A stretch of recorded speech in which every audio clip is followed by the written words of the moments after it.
Okay, hello, welcome to the stream today. I'm Milo, and this time I'm actually playing games inspired by something I did several weeks ago. When I played the bundle, the itch, what was it? The queer bundle for Pride Month on itch. I forget the name of it exactly, but yeah, we played a really cool game called Sparkles and Gems, which was a head-to-head Breakout Arkanoid-ish game. And that was a lot of fun. Interesting concept. And Gibbon recommended this game to me. It's on the NES, and I'll tell you about that in a second. But I'm also going to be playing later Puchi Carat, a Taito game with essentially the same concept as Sparkles and Gems, being a head-to-head competitive brick breaker game. But yeah, this one is interesting. Let's start it up, and the attract mode will play. Basically, so Sega, no, hold on, Westone made Wonder Boy, which eventually became part of the Sega console library. But for various other ports, it was farmed out to different developers to make their own ports and put their own spin on it. When Hudson brought it to the Famicom, they reskinned the whole game with this character Takahashi Meijin, who is a real person, maybe one of the first sort of video game celebrities. So Hudson would trot him out on their tours and stuff. He was famous for having a turbo finger he could mash really fast, which was good for shooting games. And he would promote turbo controllers for the Famicom by Hudson. So they put him into the game as the star of what was now called Adventure Island, or Takahashi Meijin no Bokenjima, which means Adventure Island. When they localized it, they changed the name of the character to Master Higgins, but that's not relevant here, I guess. So that was 1986, and the year after, or during that year or whatever, soon after, they spun it out into an anime called Takahashi Meijin no Bugtte Honey, and that's what this is based on. So the anime was sort of episodic adventure stuff, referencing various Hudson games along the way, like Bomberman and such. Added this supporting character, Bugtte Honey, who is some sort of bee fairy type thing. We can actually see the box art here. I'll just hide that, and then that's what the box art looks like. Very colorful, very nice. Lots of cartoony designs. A lot of supporting characters on there. I assume they're from the show. Who knows if they're going to turn up in the game. So yeah, this is like 1 year after Hudson had made the first Adventure Island game. They made an adaptation of their anime adaptation back into a game. And that's what this is. And it's got some novel stuff to it. It's a platformer, but has like breakout sequences. And so we'll do that. Oh, yep. Given see it. Great. Good to see you. Given you probably know all this already. In fact, she's correcting me. Bugtte Honey is actually based on the fairy from the original game. The ones that pop out of the power-up eggs. Okay, that's great. I didn't know that. Thanks for that. So yeah, definitely part of the Wonder Boy legacy in an interesting way. All right, let's get started. Push the start button. You can see on the title screen how there's credits for TV companies because it's recursively based on the anime. All right, let's start. So stage 1, there's 4 stages in total. In the first one, you play as the fairy, Bugtte Honey, which is really cool. She can fly all over the screen. It's great for like a beginning part of the game, not bound by usual platformer rules. We could freely throw little heart-shaped projectiles, whereas in Meijin's case, or Meijin is a title, so Takahashi. I forget what his first name is, but Meijin means like master or something, which I guess is where Master Higgins comes from. I think that's right. Anyway, whatever. I'm sorry. Yeah, so you can fly all over the place. You play as Bugtte Honey in stage 1. And the plot is that Takahashi Meijin has been kidnapped. He's now a damsel in distress once you free him at the end of stage 1, you then play as him for stages 2, 3, and 4. So I didn't do well against that boss there. There are power-ups that you can grab to increase the power of your shot. You can actually... Oh, there we go. We were just rapid-fired through it and we won. Great. You can see I'm only throwing 2 little hearts at a time in these projectiles. I think that's going to get upgraded with shot power pickups. There's an egg. Okay. The eggs are what we're looking for, because the eggs take us to these screens, these areas. Hold on. Just in case, I'm going to set up some save state functions here, because things might go south when we get to these parts. Oh. My kitty's doing stuff. This one. Okay, cool. What? Given says that in the following stages, the last 3/4 of the game that I mentioned, you actually still play as Honey with Takahashi as like a power-up swap out. Interesting. That's not what the attract mode looked like, I'll say that. Whoa, that's wacky. Okay, now we saw letters falling down there. That's actually the goal of these stages. We're in these little breakout rooms. Breakout rooms, not like Zoom. In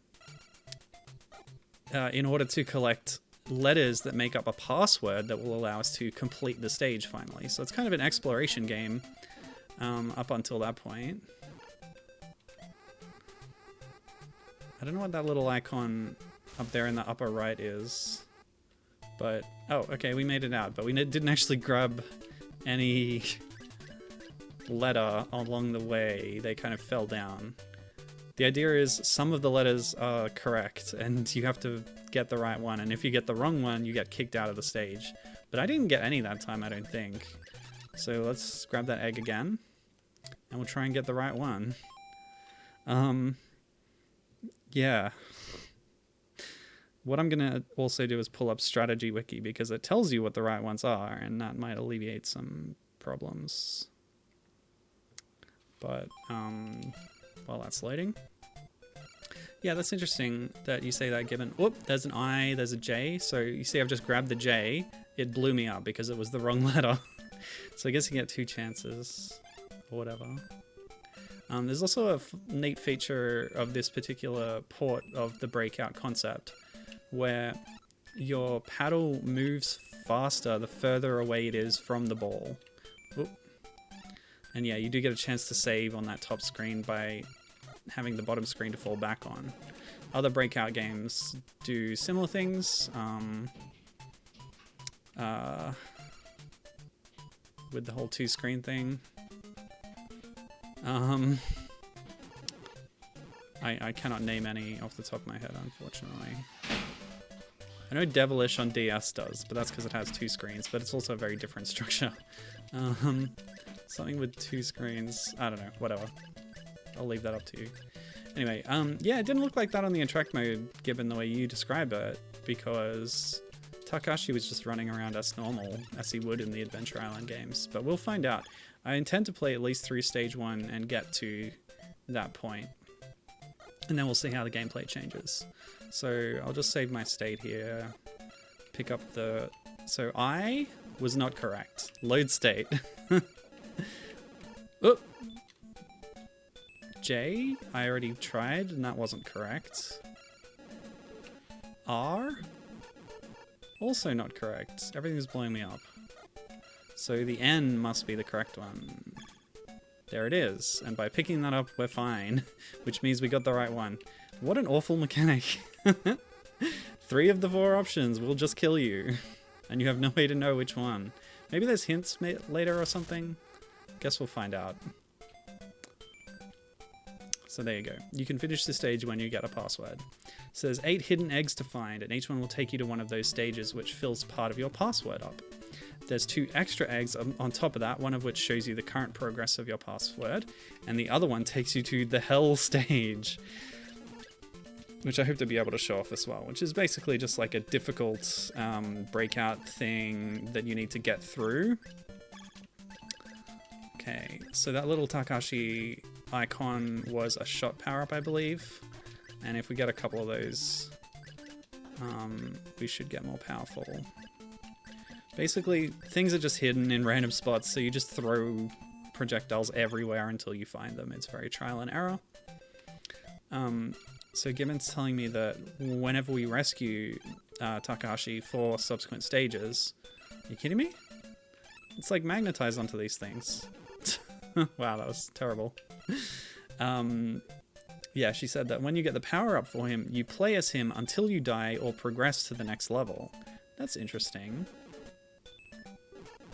No, it wasn't L. That was wrong. Somehow I also got that pink power-up. Oh, okay. When you bounce off the bottom of the upper paddle, it becomes pink. And the pink turns your ball into a super pass-through ball. This is a common power-up in Breakout games. Okay, I've identified all the incorrect ones now.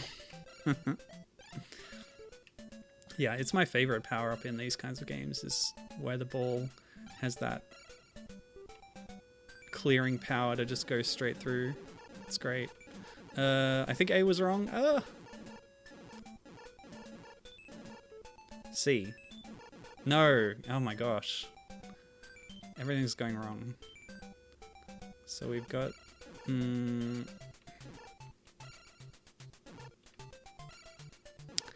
yeah, so you can see that I'm directly underneath the ball and going fairly slow.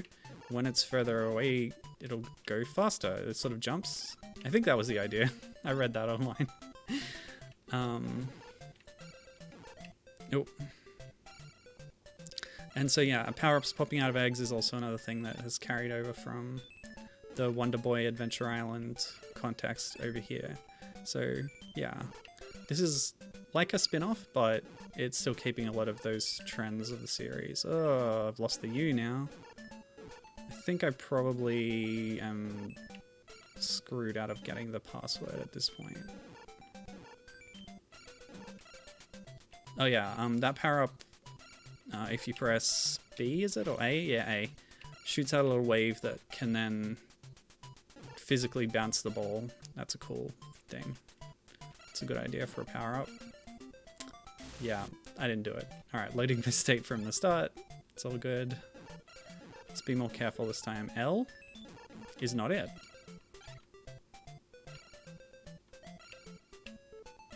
Oops. Okay, save there. Oh, I already found an L. So they don't appear from the same place every time. Interesting. A? It's not A.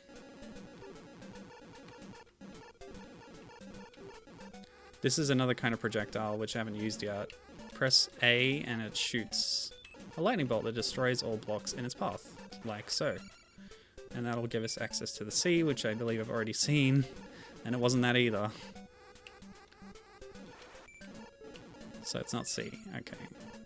There should only be one more then. Yeah, U. And I've got it. So now we're all good. We just need to escape the stage now. Which you do by clearing it out. So it's a really interesting mashup, sorry, hybrid of the platformer gameplay and the Breakout gameplay. Although they're pretty segmented off into separate bits, but yeah, it's still cool. I love any game that mashes up two different things. There we go. Pew. Great.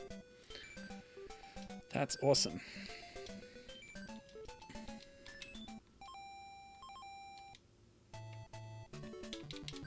Oops, wrong button. Okay, so we're doing well. This is taking longer than I thought, but it's due only to my own incompetence, as well as the RNG factor. Oh, that's straight out of Castlevania. You got these birds carrying the little guys.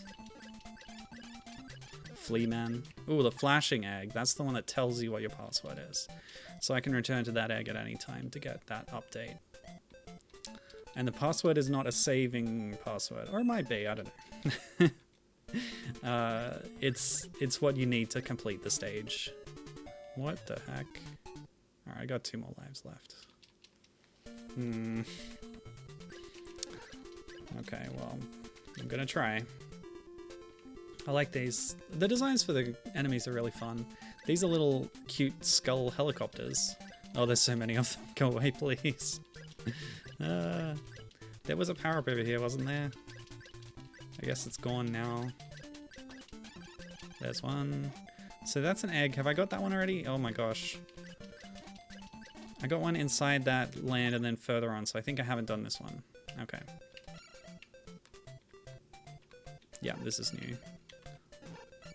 Don't want to miss anything. So it's not L. Maybe it's always the 4th one to appear or something.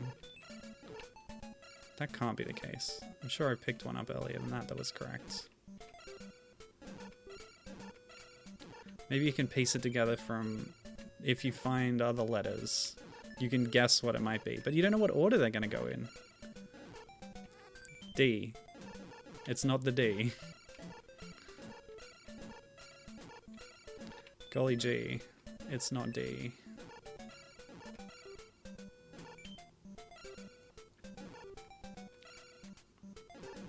Yeah, originally I was planning to play all the Devilish games during this stream as well, but I realized it might take too long. So what I'm going to do is do a separate stream with just the Devilish games, which are a fun... Oops, well, that's fine. I'll take that death. You get it. Oh, that's what that icon is there. I don't know what it's supposed to be. It looks like a little chef's hat or a tiny Acropolis, but it's your life counter, and you get 2 chances. Ow! What the heck? Enemies? In a breakout? That's great. Love that. Oops. Yeah, so you got a life counter. Oh, I missed it. I'm gonna regret that, aren't I? Unless... Nope, I was wrong. So I need the O. Good to know. I didn't aim that very well. If you aim that well, you can hit 2 rows at a time. Oh! I missed the O. Gotta load. Otherwise I'd have to redo the whole breakout stage again. So there's enemy spawning blocks which you can activate by hitting them. Alright, that's the one. We're all good now. Now we just need to clear this out. What a fun concept. And yes, I did. Oh! I had the wider bar, but it was removed by getting a different power-up.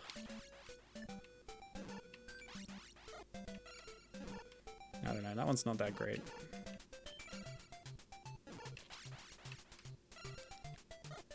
I guess if you time it really well, you could end up with that. That's the perfect scenario that you always want to see in a breakout game, is the ball running along the top of your stack of bricks, racking up a lot of clears in a short time. Always the most satisfying thing. Okay, can't really guess what this word is yet. Alright, let us continue. I did a brief test of this, picked up a couple of power-ups, and my shot turned into a fireball. So that has yet to happen in this playthrough so far. Okay, so that's an egg I've got. Have I been in this building? Oh, go away, please. Please stop. Yeah, that was terrible.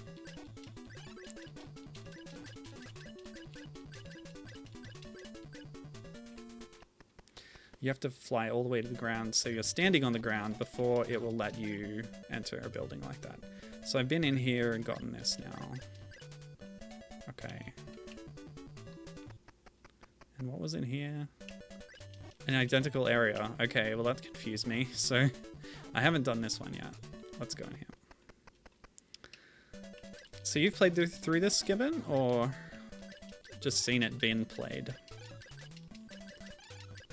I know you've done some research on the Adventure Island series due to your love of Wonder Boy, and it being a spin-off. Oh! Whoa, there's a Currawong in the front yard. That's great. I hope Minna's watching this. She'll get a kick out of that. Cats love to watch birds.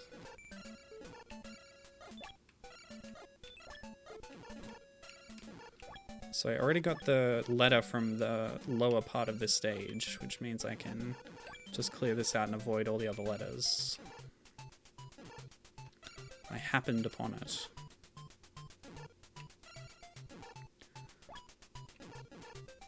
Oops. Pfft. Fine. Wonder if I have to destroy these low ones too. Oops. Gibbon says she has played through this game once, many years back, but there's also a long play on YouTube that I'll consult for ease of access if I need to look up something. Yeah, awesome. I know that one thing you said about this series, like there's a surprising number of entries in this series, the latest one being for WiiWare, I believe. But a lot of them, or a lot of the early ones at least, stick to that Wonder Boy style of context of the world, which is where, you know, the main character's sort of a quote-unquote primitive type person. Sometimes he's described as a caveman, for example, but also, more unflatteringly perhaps, as some kind of native island inhabitant wearing a grass skirt. That's a common depiction of Takahashi Meijin. But later games in the series... Oh, this is the sub-stage, yeah, okay. Which means I can just go out here. Now I'm searching for the next area that will contain a subsequent egg. But yeah, later on in the series you get... those fireballs really hurt. And I haven't found any pickups so far that will restore my health. So let's just deal with this guy. Okay, that's good.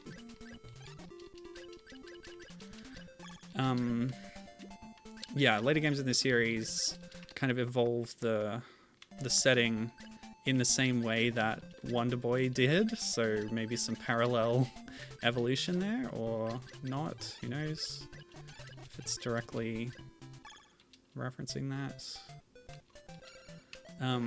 But yeah, by the time of Super Adventure Island 2 on the SNES, or the Super Famicom, you've got a sort of fantasy-inspired, medieval-ish kingdom that you're adventuring in. Far cry from the tropical islands and simplistic gameplay that the series started with, because it also introduces the sort of adventure RPG elements that the Wonder Boy series trickled in as well. So not F. Remember this. You must remember this.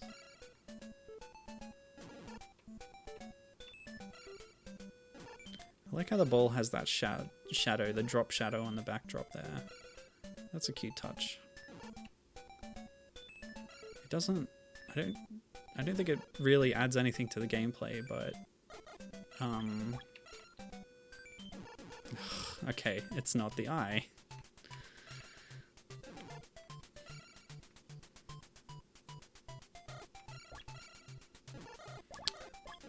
Yeah. So I don't know if it adds anything, but it looks nice. Hang on, what? So the letters and power-ups dropping down persist between the two screens, but you have to be on the screen to pick it up with some tight timing, but I just happened to miss it there, which is why I loaded my state. Oh, okay, well, just in case T was the correct one, and what do you know, it wasn't, so great. I really don't like this mechanic. I like a lot of other stuff about this. T was one I already determined was incorrect. Yeah, I like stuff about the structure of this game, but that whole 25% trial and error is not my favorite thing that I've ever seen in a video game, I must say.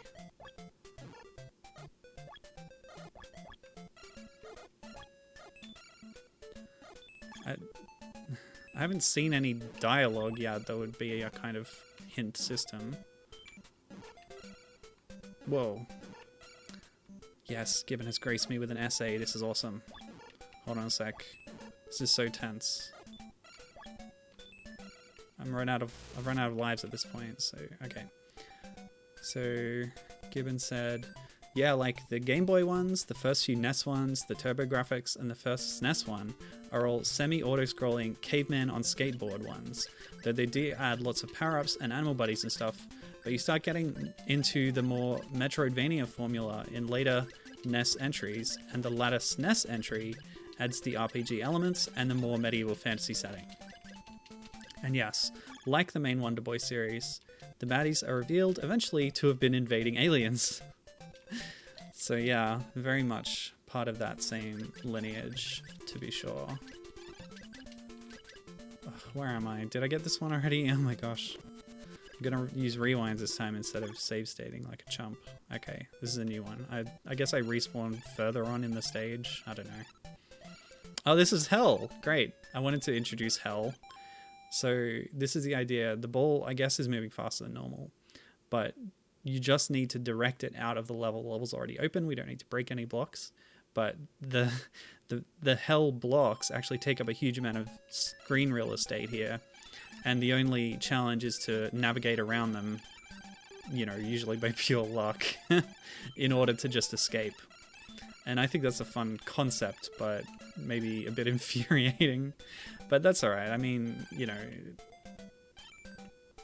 it's the same trial and error as the letter pickups for the password, except in this case it's just remember this one egg, and it flashes as well for your convenience.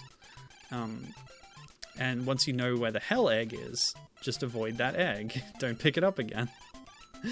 It's a bit silly. Okay. So dying here probably takes away one of our actual lives in the platformer stage or two, right? Yeah, I think it did. Because if we load back... Hang on. I might have to rewind back, actually. That's as far as my rewind goes. Oh no, it might go further. Wait. What happened? I don't know what I did. Yeah, it did use up one of my lives to lose my breakout lives. Okay.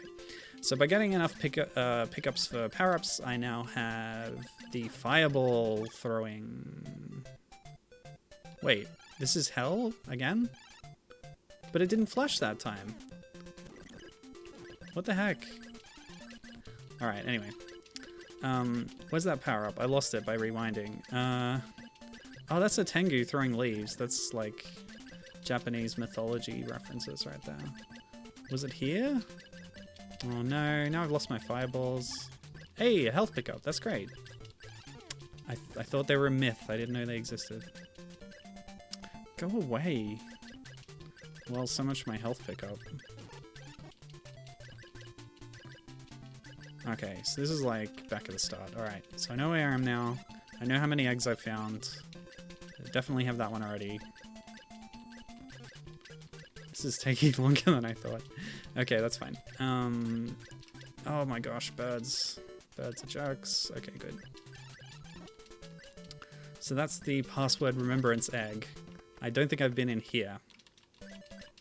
Destroy Dragon Festival Man.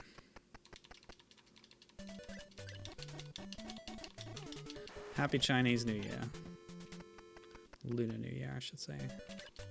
Go, go, go, go, go, go, go, go, go. Done it. Alright, so I don't believe I've been into this one yet, which means that's a new egg. It's in a slightly different position on screen to what I remember, and yes, this is a new configuration, so all good. I like the bomb. Whoa, okay. Already missed a letter right at the start there. V?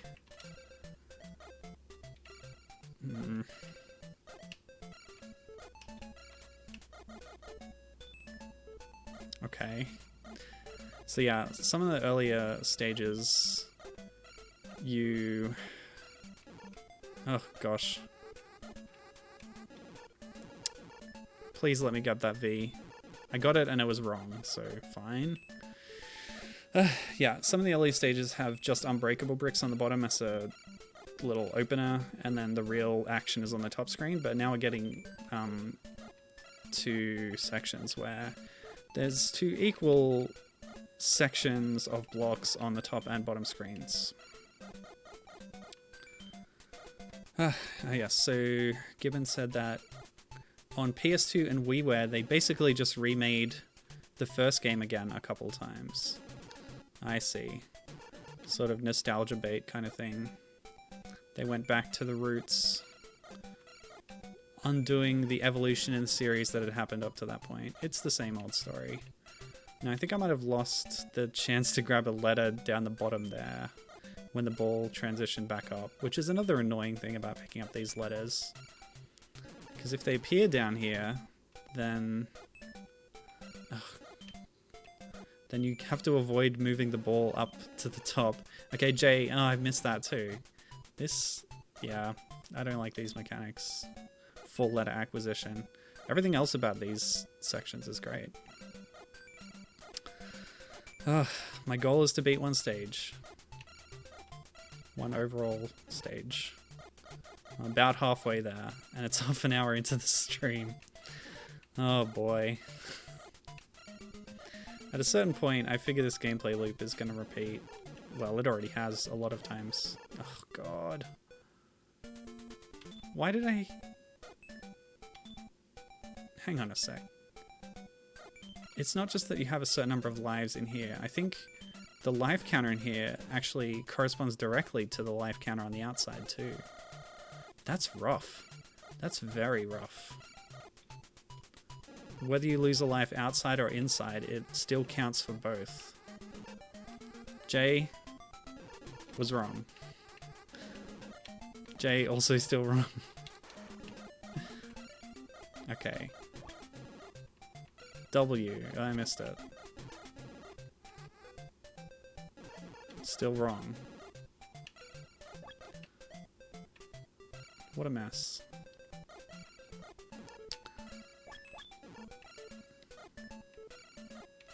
Yeah, they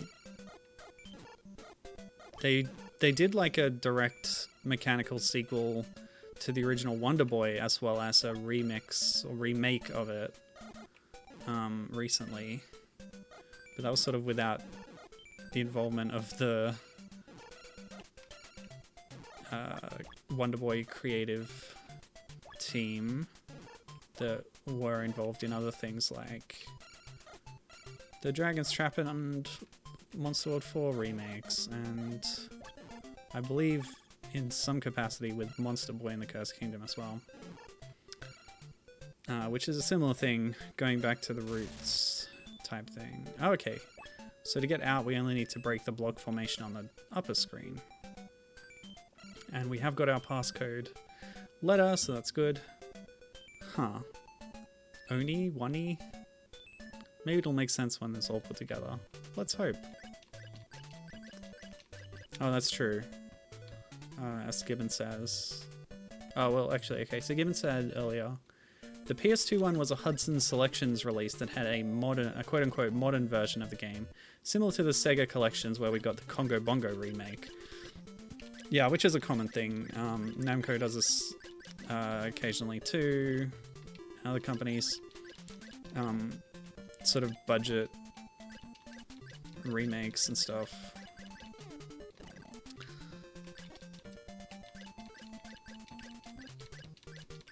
Which have a modernized version of a classic game. It's pretty cool. Oh, the Hudson B, a classic icon, which will give you an extra life. Much needed right now. My goodness. Things are getting rough. I need one of those health pickups if I can find one. I'll just keep progressing. But whenever you see a projectile go boomp against something in the background, that means there's something there to grab. Okay, so this is new, I think. Yeah, I don't think I recognize this, do I? W was wrong. The worst thing is, that actually takes a life, which I think I've determined is shared between the breaker and the platforming sections. So you can easily get a game over just by picking up the wrong letters. That's so rough. What a bizarre mechanic. Anyway, wait, V, did I get V? So it's not W, it's not V. Oh, and I'm really sorry about all the flashing lights. I didn't know about that either, and I should have mentioned it earlier, but apparently there's going to be lots of flashing lights in this game. I'm sorry about that. I want to read what Gibbon said in chat, though. The WiiWare Adventure Island was just a straight-up expanded remake with no framing, though. There are also a couple of mobile games, but meh. Surprisingly, Wonder Boy Returns. Yeah, this is what I was alluding to before, but as she says, Wonder Boy Returns, despite predating Monster Boy and the remakes, has some new bosses and stuff that coincidentally are very similar to some of the stuff in other new games. Don't know if that was serendipity or if the later teams that included some of the original devs thought they were good ideas and just rolled with it. Also, the passwords all spell out something. In this case, it's Bugtte Honey. Oh yeah, of course, that makes so much sense. So I should be able to, yeah, exactly, as you say, should be able to eyeball what letters you're missing. Yeah, I don't have a B, and I don't have a H. Why am I so brain dead that I did not realize that Oni was the last letters of honey, and I had the U and G as well? Well, I guess they're starting us off easy. S, it's definitely not S. Pew! It's got us another lightning bolt. Very cool. Okay. Thank you for pointing that out. H. Yay! That's great. Oops. So apparently those solid blocks will stop a lightning bolt. And something I didn't realize is my lightning bolt power actually stays around and it recharges, which is a great feature. And there we go. Thanks to that, I was able to escape.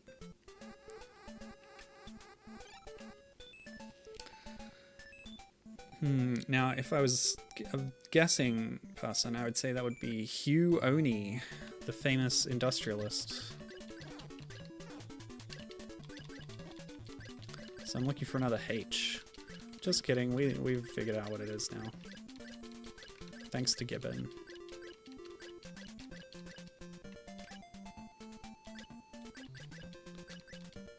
But I'm now at the end of the stage, and that's the health. Oh, sometimes it's the health and sometimes it's a different pickup. It varies, apparently. Yeah, so I've been through the stage. I've done a lot of stuff, but I have somehow neglected one egg. Is it this one that I still need? I don't think it is. I think this is hell. It is. Alright, have I been in here then? Go away. Oh, that's so rough. See, at this point I'm going around in circles. I've done that, to be sure.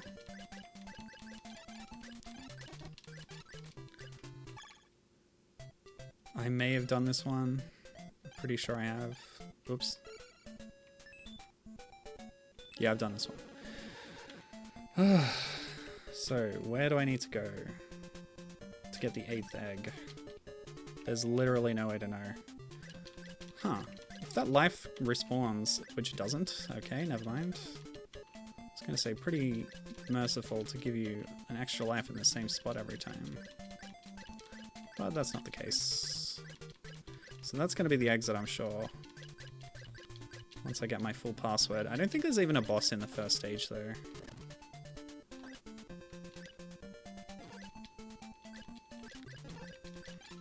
Health, thank you.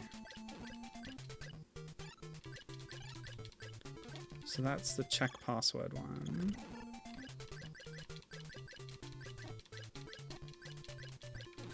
Just have to comb the stage. Comb the desert.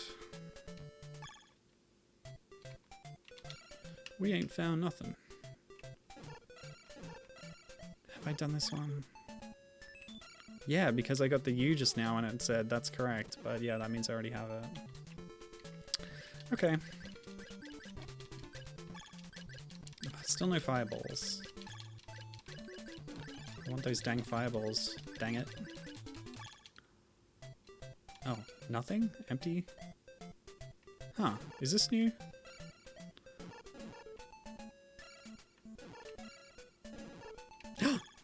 The bee! Yay! I finally stumbled on the solution for finishing stage 1. How long is that long play? I'm curious, Gibbon.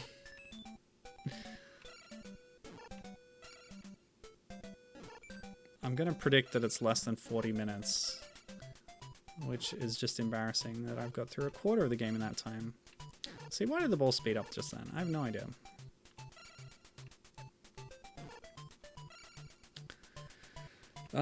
Yeah, so you pick up English letters, by the way, in this game that was released only in Japan. That's just a thing. Japanese people usually have a reasonable grasp of some English, thanks to school and things. This game does have a fan translation on romhacking.net, but the only thing it changes is the title screen, because the rest of the game contains no Japanese text. You can finish this stage now. Woohoo! Bugtte Honey.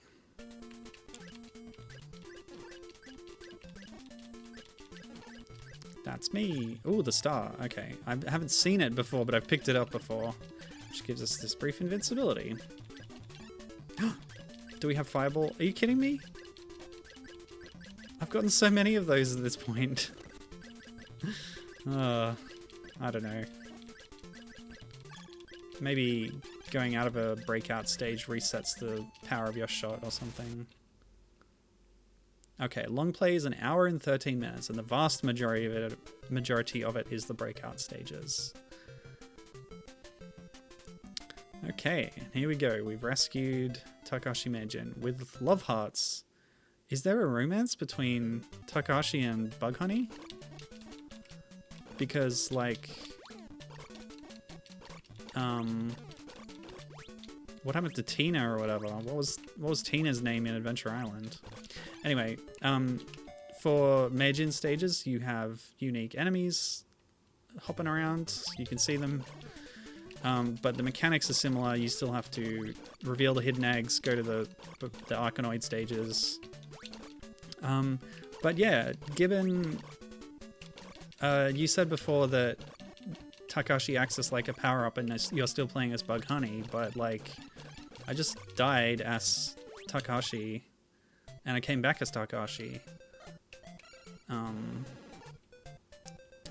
Okay, W is wrong. So these sort of uncommon letters are the red herrings, I guess. So you gotta look for ones that might be more commonly used in words. And that's the key, I suspect. But anyway, I only committed to playing through stage 1. Now that we're Takahashi, I'm a little less interested in the concept of the game, because flying around as the fairy was kind of cool. So I might move on to the next game I'm playing today at this point. Yeah, like, oh, I missed it. Maybe there's a way to swap, says Gibbon. Okay, so also Gibbon said, let's see.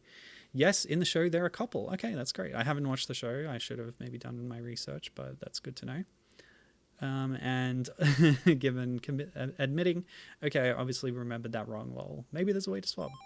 So I'm pressing select, pressing start, directions. Yeah. Because I think from what I read on like strategy wiki and stuff, this is the structure of the game. Bugtte Honey is the star in the first level, and then after that, it's all Meijin all the time. Yikes, instant kill fire. That is rough.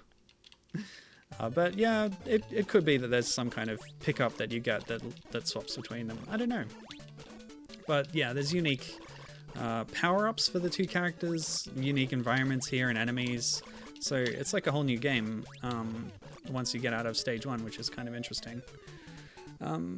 But yeah, I'm getting to my limits here, so let's play a different game, shall we? I promised you other things today, and the first of my other things is this.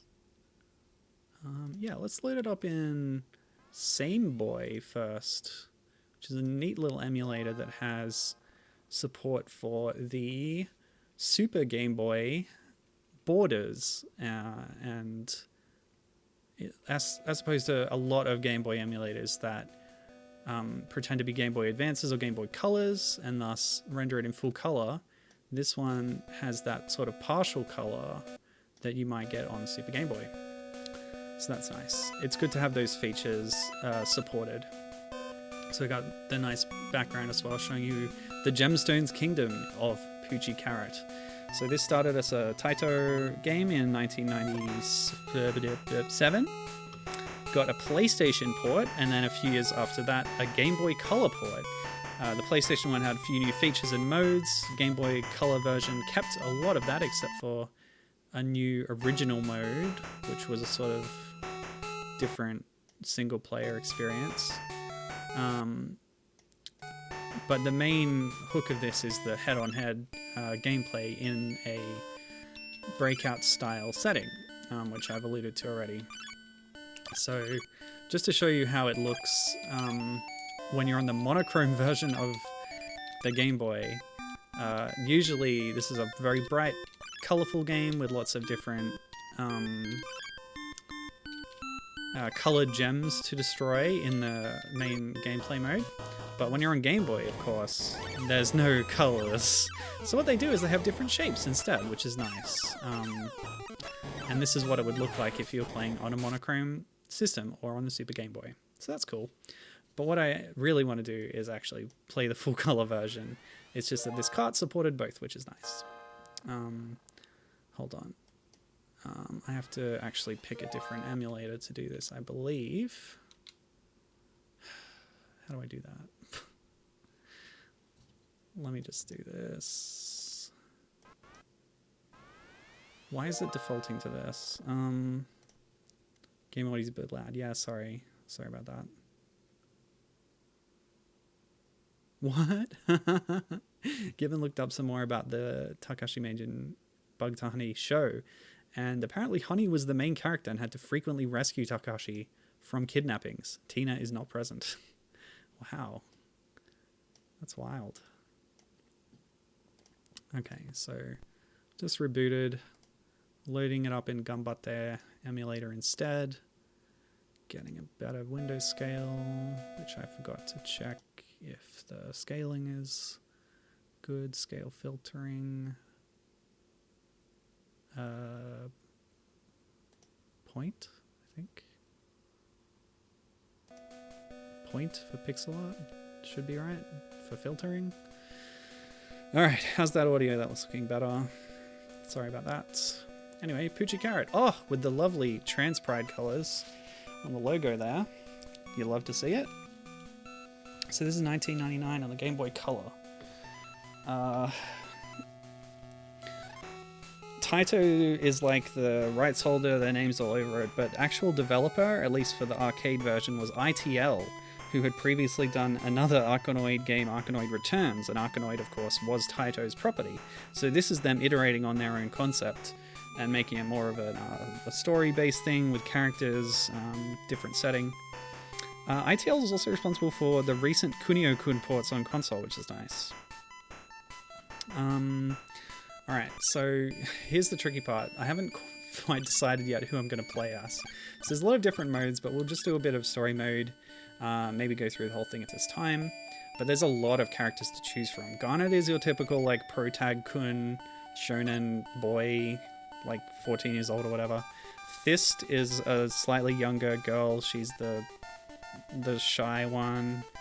Aqua is like the snooty one. No, Aqua's the one who loves clothes and fashion because she's a girl. Isn't that just great? Simond is interesting. She's a tiny little fairy lady who is the maid of a prestigious family, and she's also in love with the young master of the house, and that's her quest mode. Rold is the robot guy. He's like, magic? I don't like that. I like technology. Pearl is... what was her deal? An alchemist. She's an alchemist, and she has a twin brother called Durl, who they sort of go together in some of the other versions, but in this version, you can unlock Durl as a separate playable character if you complete the game as everybody in the story mode. B is a sort of middle-aged man who is transformed into a cute mascot character by a magic spell that was cast by his daughter. And you can actually see him on the cover of the game, and in all ports, I believe he is represented prominently on the cover art. Peridot is the wife of B, but her memory has been erased by the spell, and she was only half transformed into a creature, so she's like a animal lady furry kind of thing, which is cool. But I don't know about her. Like, her personality is that she sexually harasses everybody, which is not great. I'm not a big fan of that. Sapphire is the snooty magic woman, young lady who transformed her parents into beasts, and she's like, I'm going to be the best magician ever. Oppa is just like a weird old guy who wants to reclaim his former glory. Paz is the snooty magic man, kind of like Sapphire. I think they work together. He's got some connections with other characters, I don't know. Rico is like a precocious young scamp with another mascot character who you can actually see also on the cover art. If I move that over, there is her little pet. I forget what the pet's name is, but that's like, yeah, that's her deal. She's 7 years old. And then we're back to the start. Unlockable characters include Durl, as I said, also Patrico, who is Cleopatra, a guest from Taito's earlier head-to-head puzzle arcade game, Cleopatra's Fortune. Who's the last unlockable character? I don't remember. But I got a lot of this information from the excellent and comprehensive Puchi Carat Shrine on Reiji's website, Random Hoo-Has. So Reiji once again coming in clutch with obscure game knowledge. He maintains a Bomberman shrine, as well as scanning a lot of old magazines and stuff, from which I've sourced some of my comic scamlations. Check out his recent analysis of Kraid's appearance in Metroid games. Alright, so Gibbon, you have to help me decide who to play as. I was sort of initially leaning towards the two green-haired people, because my hair is also green. So that would be Simond, the tiny fairy maid, or Peridot, the furry sexual harassment panda person. So yeah, interesting choices.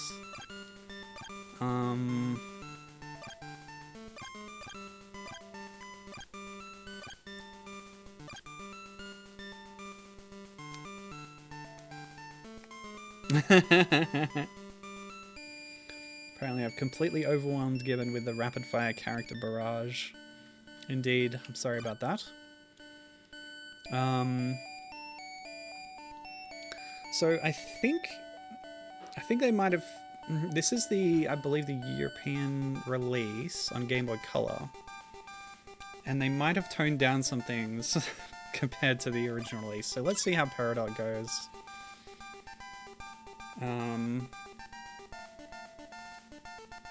Yeah, I don't know. 12 magic gems and my dream comes true. I want to be more good looking. Charm all the men in the world. This is a lady who knows what she wants. She knows how to get it. With magic gems. A cute little boy. Want to play with me?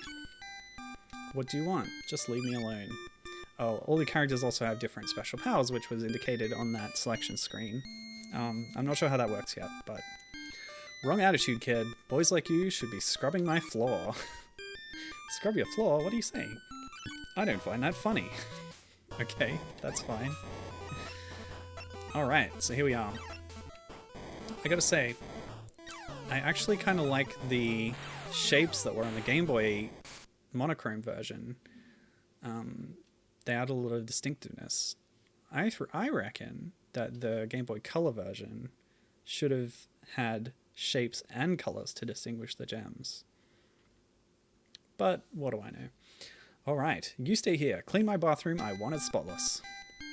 Cool outfit, I really like it, but mine are better. You don't say. You into clothes? Got many? Of course, just designer clothes of the top quality. Oh, I'm the same way. Your clothes, can I have the whole lot? Oh no. So, in each confrontation there is some conflict between the two characters and what their goals are. And ideally, it's interesting seeing how they come up against each other in various ways. Okay, so it looks like we can hold down either A or B to move quicker on the bottom here. I believe there's a bar down there that will save you, but I think Sparkle and Gem was actually the same way. It was at the cost of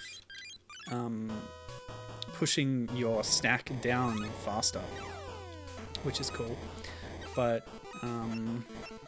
yeah, it feels a lot like Sparkles and Gems was taking after this game in a lot of ways, which is interesting. But I've yet to really engage with the whole power-up system in this and the more intricate mechanics. No way, they only fit me, my perfect body. Hi Fairy, you have a magic... Wait. Hi Fairy, you have a magic gem. Oh yeah, each of the characters also has a magic gem, which is another reason they're confronting each other, is to steal the gems of the other characters. It's like stars for your jewel disc and yeah, whatever. How nice. Yes, I do, but you can't have it. It's my treasure. Wow, cool. You can talk. Impressive. And you're so small. You're making fun of me because I'm so small. Which makes her mad. That doesn't come across too much in that text, which is a little bit abbreviated, but yeah, she does not enjoy people making fun of her small stature. She's a tiny little fairy person. There's got to be something you can do to speed this up.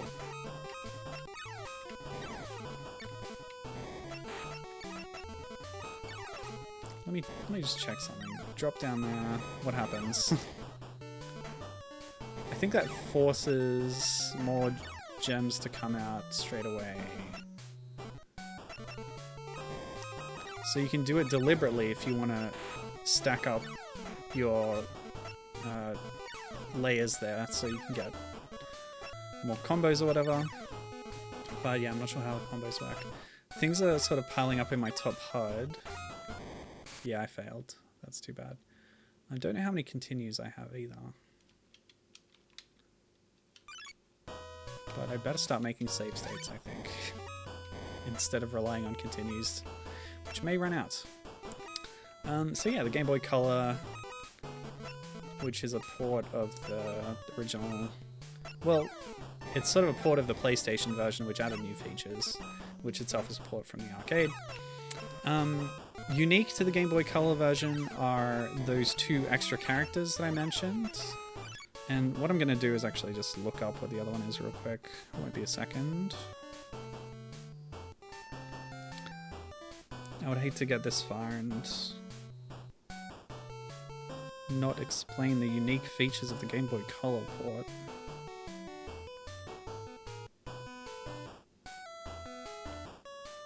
Kumi Kumi. Described as a Dan Hibiki-esque joke character by Reiji on the Shrine. I believe that would be the little mascot character associated with Ruko. Yeah, Kumi Kumi, the little yellow guy, becomes a playable character in his own right, apparently. Cool. The other new feature for the Game Boy Color version is collectible cards. So whenever we see full screen artwork, that will be inducted into our card gallery, which hopefully I'll be able to show off later. If I get any, we'll see. We didn't do very well there. Gibbon says she likes the pastel color scheme. Yeah. That's a good point, actually.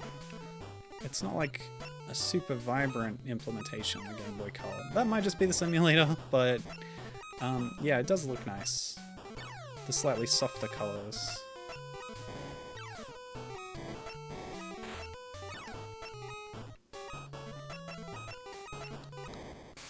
Alright, I'm gonna have to figure out how the power-up system works. Oops. As of now, you're my pet and servant, so work. Okay, cool. Come here, I want to tell you a secret. No need to be scared. Thanks, but I love scientific studies and no other interests. This is great. I have a bit of interest in science myself, but there's more to life than that. You want to know something? You really want to know? No regrets, okay? Whoa, what the heck? I love this clumsy dialogue. Okay, so what was that? Okay, I think the blocks that are appearing in my HUD bar are incoming garbage blocks that are the result of the opponent's actions. I just don't know how to build them up myself. I definitely have done it already a little bit, but I just have to figure out what's going on. Yeah, it might be when you get multi hits. Yeah, there you go. So I hit a group of colors that were bunched up. They all disappeared, and that resulted in garbage being created for the opponent's side. And a heck of a lot of it has come back on me. Oh, it might be a sort of puzzle bubble style thing where if you destroy blocks that are connected to lower ones, all the lower ones get destroyed. That might be it. Not good enough. I'll teach you from square one. Who do we have here? Potion sellers. Cute little twins. Need a pheromone potion? Lures men to you. Works like magic. No thanks. I'm a love hunter. Maybe when I'm 64. A bit stingy, she looked. Cute twins. So that was Durl there, shown in the second portrait. He's very shy as opposed to Pearl, who was more outgoing.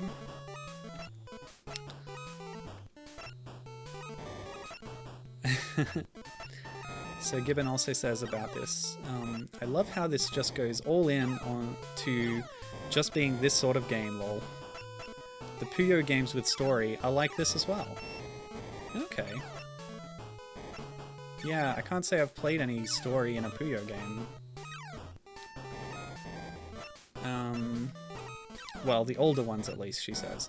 And then more recently, stuff like Crossnick and Petal Crash. Yeah, Crossnick is one I've been meaning to try out. That one is Picross with story, isn't it?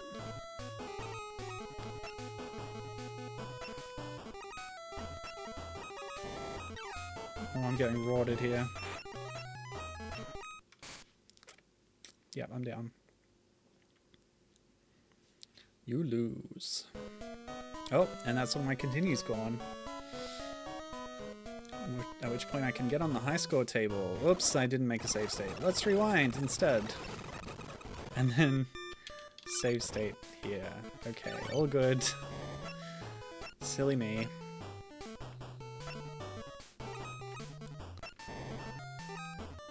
Oh, I was wrong. I was thinking of something else. Crossnick is not Picross, although there are several Picross games with story. Yeah, I've bought a few of them. I played one, and I don't remember its name. I'm sorry. But yeah, Crossnick, I don't know what that is then. Sorry. Okay, let's see if my hypothesis was correct. Yes, I destroyed that thing. All the blocks below it were destroyed, and a lot of garbage was delivered to Pearl directly. Awesome. And I just love the little cute faces on top. This is something that was carried over from Cleopatra's Fortune, which was a bit more Tetris-style block game kind of thing.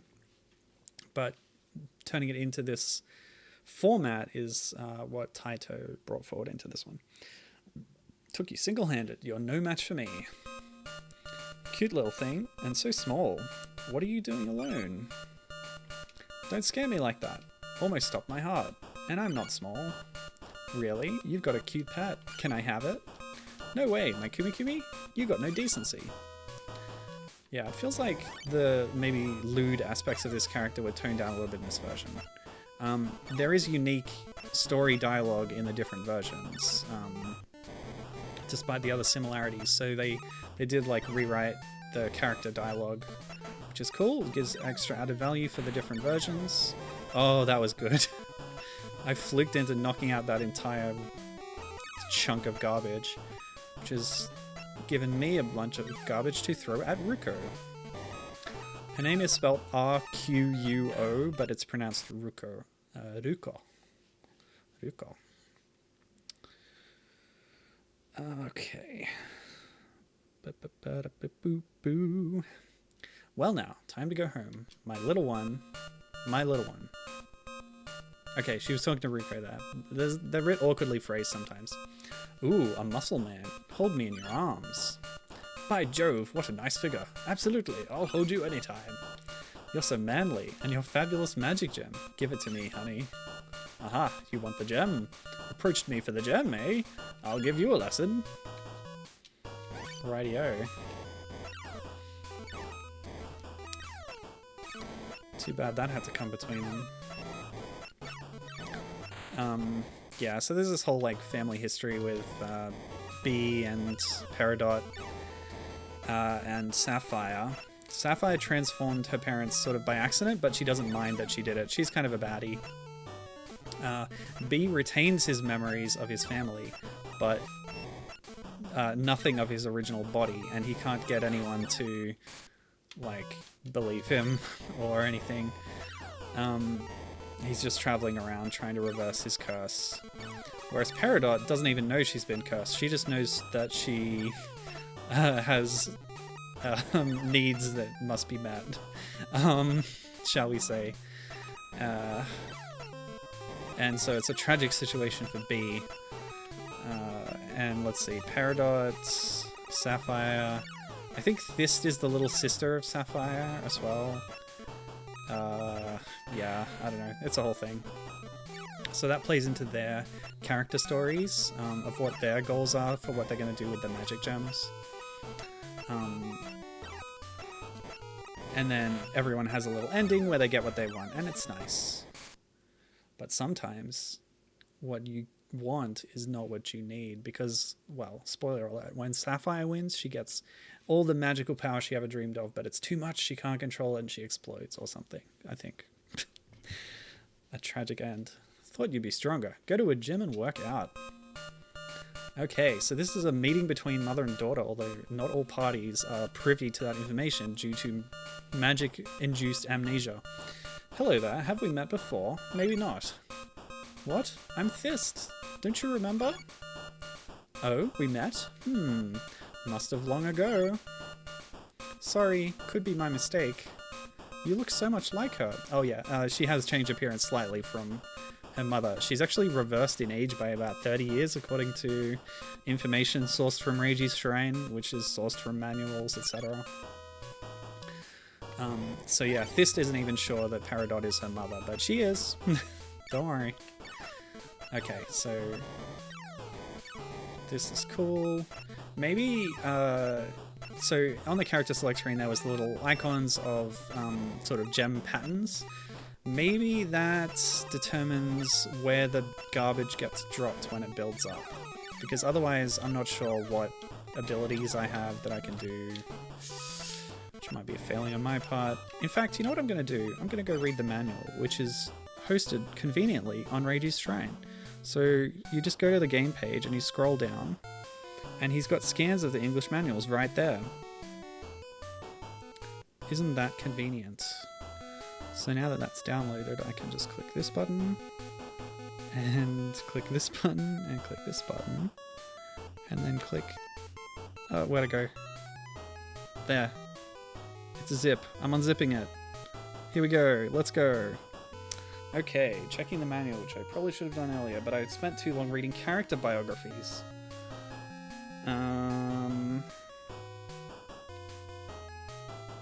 Speeds up the board movement with A, yes. B does not do that. That was just a problem with my controller that I misinterpreted. So yeah, there's a bunch of different modes. Trial mode. This evaluates the player's level of ability. Time attack. Destroy 50 lines within the time limit. Rapid mode. No time or line limits, just keep on destroying the stones. And then there's just instant CPU match. More stones will be added when the ball hits the floor. I've got a lot of garbage building up here on my screen.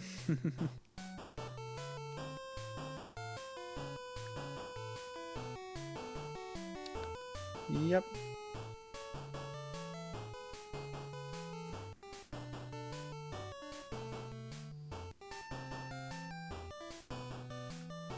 Oh, there's all different stone modes.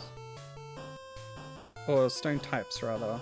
I haven't seen many variations of them in this mode. Maybe they'll appear in other modes.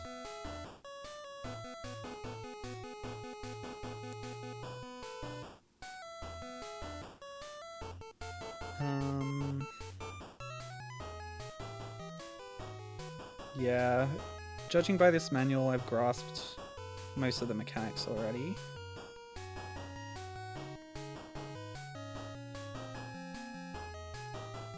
So that's all good. Oh, here we go. Hints. Aim for the experts of Puchi Carat. Study their stones. There are patterns in the stones on the screen in 2-player mode. It should be possible to learn the patterns and develop a strategy of when to either break off stones or hold back. This will improve your chances of winning. And another advanced technique, drop the ball from time to time. That can be useful. Yeah, the writing is a bit odd grammar. You can drop the ball to increase the number of stones to send to your opponent. Indeed, indeed. Well, very good to know. Glad I'm not missing anything. Let's continue. Whoa. That got intense very quickly.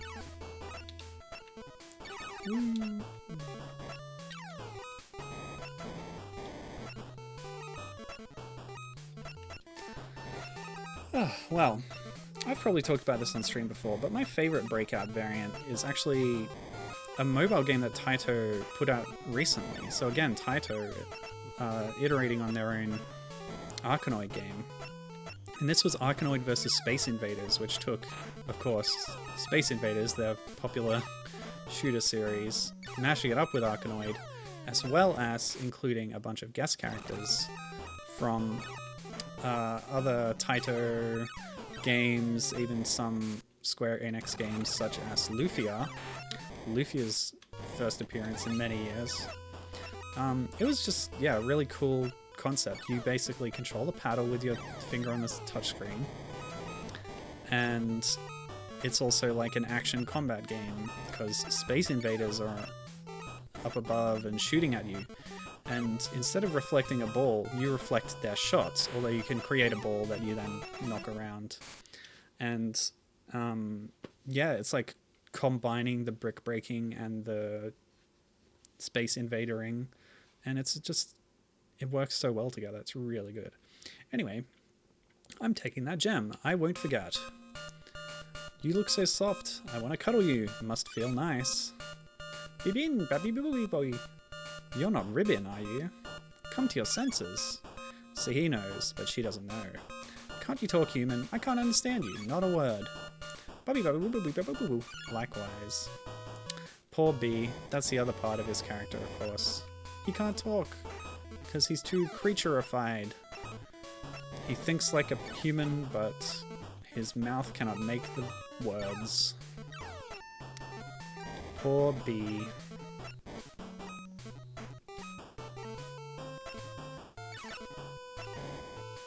Oops. Oh boy, this is bad. Yeah. That was a bit of a failure.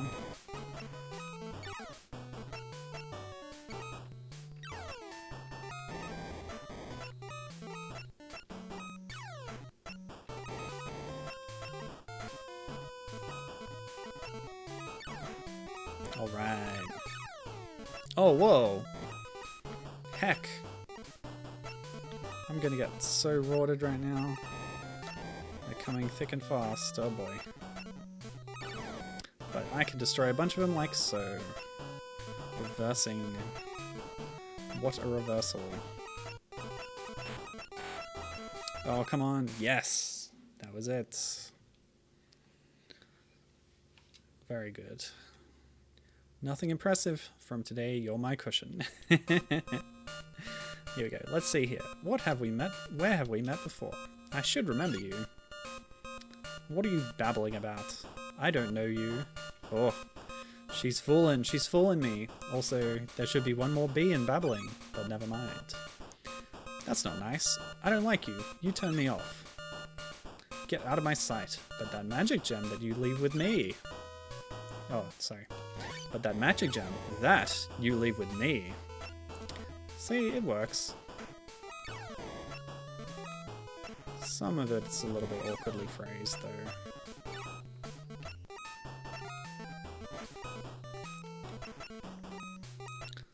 But yeah, including that sort of puzzle bobble mechanic where you can knock out whole loads of gems at a time, that's fun. I like that a lot. Gives it that extra edge.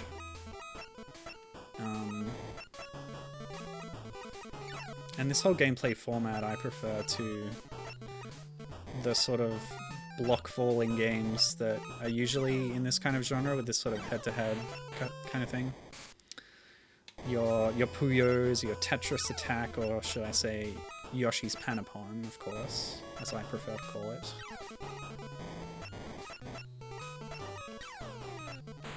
Even Dr. Mario 64, with its story mode with Dr. Mario theme.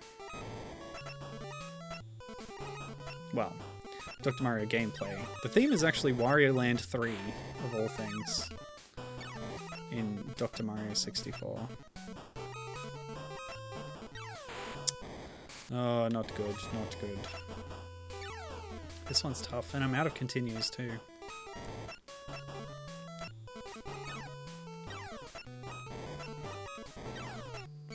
But this arrangement of gems is not very favorable.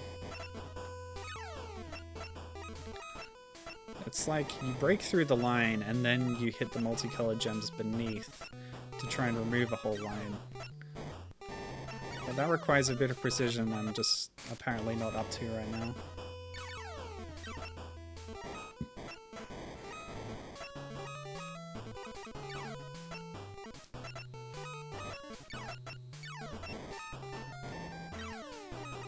Of course, one of the big games of my childhood was Tetris and Dr. Mario. It doesn't have a story mode, but it has two-player head-to-head, as well as a mixed match where you can play games of Tetris and Dr. Mario in a row during a round against an opponent. So we played that a lot in my family, especially, it was basically the only game that my parents would play. It's the only thing that they were interested in. So it got a lot of play, even just among them two, competing against each other, either directly or indirectly. They eventually got bored of Tetris, so they had this self-imposed challenge. I don't think I've seen anybody else do this, because there are settings in Tetris for increasing the speed of your game, or starting you with a bunch of blocks at the bottom. But that can easily be cleared with a red or an I block. So what their challenge was, is you start the game normally on just the default settings, but before you do anything else, you take 10 blocks, you drop them straight away on top of each other. So you just hold down for a little while until you've dropped 10 random blocks on the bottom of your field. And then you start from there and you try and clear the garbage away by slotting in around it and making lines as best you can. So it's an interesting little self-imposed challenge that was just part of their regular gameplay at a certain point.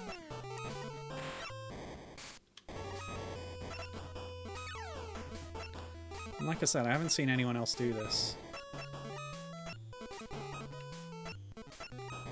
Because if you get really good at Tetris, usually what people do is seek out the different versions of the game. Like, there's an arcade version of Tetris called Tetris the Grandmaster, with a lot of settings for making the game more difficult. Okay. So the thing about the garbage blocks is they only spawn in when you hit... when the ball hits your paddle. So if you juggle it up long enough there, like I was just doing, the garbage blocks can really build up without even coming in, because it was just a period where my ball was doing its own thing. So that was almost an ideal scenario, but I still managed to lose, so this is quite a difficult opponent. There mustn't be many left at this point. This is one of the latest, one of the last stages I'll face, I guess. I haven't seen Paz yet. By the way, everybody's names are, of course, based on the names of precious gems. Paz is short for Topaz. Everyone else is pretty self-explanatory. Seamond is a variant of Diamond, somehow. Why is this happening to me? Nuts. Just want to beat the story mode, at least. Should have saved some continues for this point.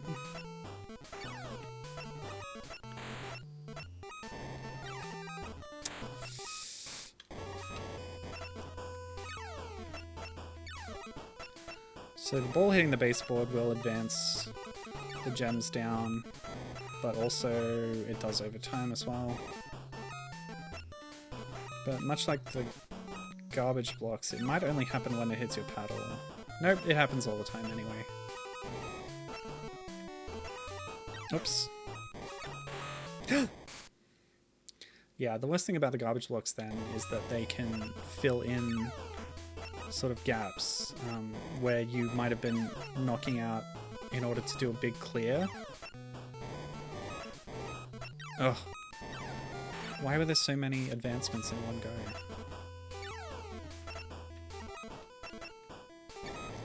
Ah. Should be using the A button more. Silly me.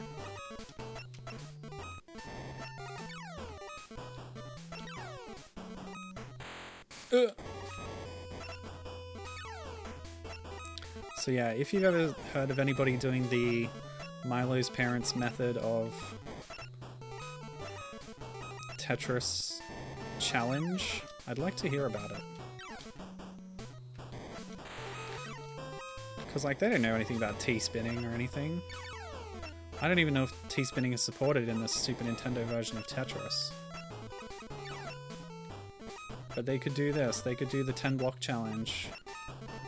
The thing about the 10-block challenge, of course, is that depending on your configuration, the random assortment of blocks that get dealt to you, the 10 blocks can instantly end your game. That's just randomness. But they got a free turn if that happened. They would take turns. And that was understood as an inevitable consequence that did not invalidate your turn. Because blocks take up different amounts of space. So it could be easier or harder depending on what the computer throws at you. Okay, this is going okay.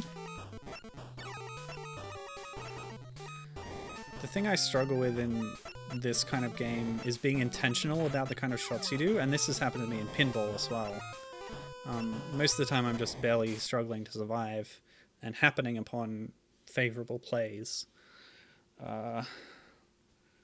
Whereas really precisely aiming your shots is like high-level play that is way beyond me. Anyway, we managed to beat Sapphire. Yes, got another one, another magic gem, and here's Paz. You're also handsome. Want to be my man? Let's have fun together. Bah, I have no time for beasts. Be gone. Oh, a tough one, but I like you. Honey, you're just my type. What? This is too much. I have to go. Okay. So this might be the final opponent. I think we've faced everyone. Patrico is not part of the normal story progression, I believe. She's an unlockable guest character. Dell showed up already in Pearl's story. Oh, I was gonna hit a whole bunch of... Yeah, like that. Okay, that worked out. The stack moving down ruined my little shot over there. That might be... no, not quite. I saw that. That was great, Paz. I must congratulate you. Definitely going to be destroyed by this. Okay.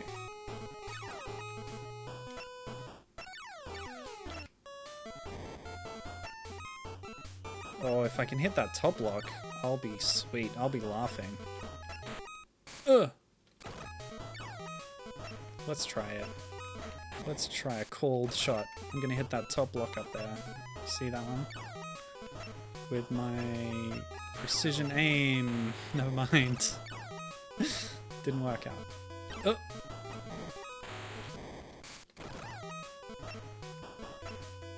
Oh.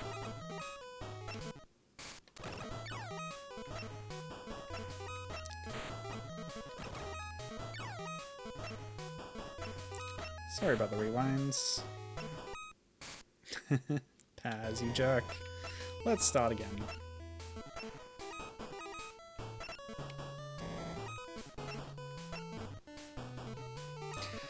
So the only thing Tetris and Dr. Mario on the Super Nintendo was missing was a story mode.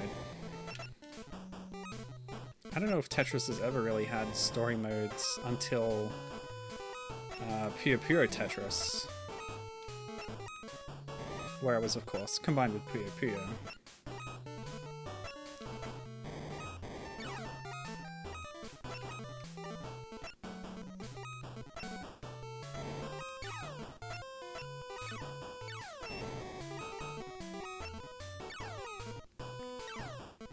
Getting some tiny mini combos, but I was really aiming to, yeah, that kind of thing is what I was trying to do. And it worked out for a bit. Is it enough?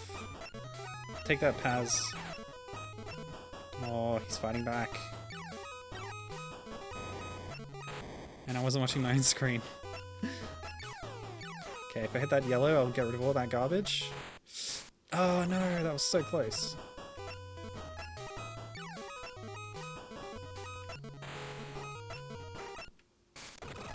Yeah, I can do this. I can do some cold shots. Like so. Yeah, there we go. Destroying his garbage to create more garbage, and I win. How about that? Oh. Silly me, I got the borders wrong on my layout. Hold on a sec. Just gotta move this a little bit. I didn't change it over when I... Yeah, alright. That's better. That's what I wanted it to look like. You're going nowhere. You're mine now forever. Magic gems. Magic gems. I order you. Make me young again. She's quite young already. Oh no. But this is too much. Not this young. But on second thought, I might be prettier. And now she's a tiny child. Yeah, like I said, she was turned from like a 50-year-old to like a mid-20s by the magic spell, as well as being turned into a beast lady. But no, she wanted to be even younger. But not this young. And that's my first collectible card. That's going to go in my gallery while we watch the credits.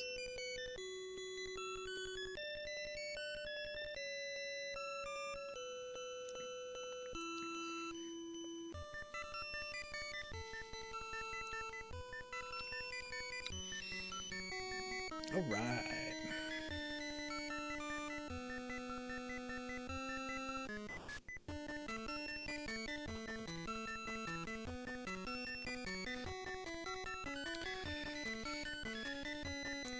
Yes, I didn't really do my due diligence in looking up any of these people and seeing what else they'd done. Sorry about that.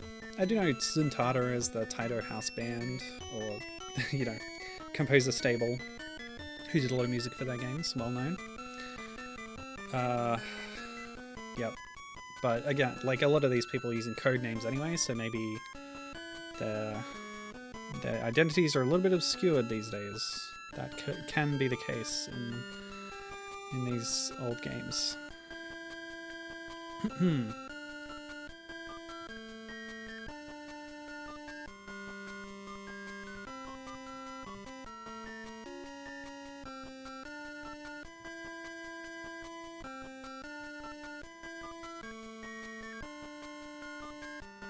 Character designer. So it credited original character designer, yeah. Yasunobu Kosakabe, whose latest credit is on Space Invaders XL in 2001. Also did character design for Cleopatra's Fortune, so there's some overlap there, and also for Buster Move again. So Buster Move is Puzzle Bobble's localized name. Oh, that's Taito as well. Okay, so that Puzzle Bobble mechanic, of course, is This is like a combination of 3 big Taito's successful games. Puzzle Bobble, or Bust a Move, Cleopatra's Fortune, and Arkanoid. That's fascinating. I didn't put that together until now, that it's that kind of combination of Taito's greatest hits. That's really cool. And of course, I am AAA. Nice to meet you. That's my game over with a win, by the way. Yeah. Corso Kabe is also credited in a couple of Darius games.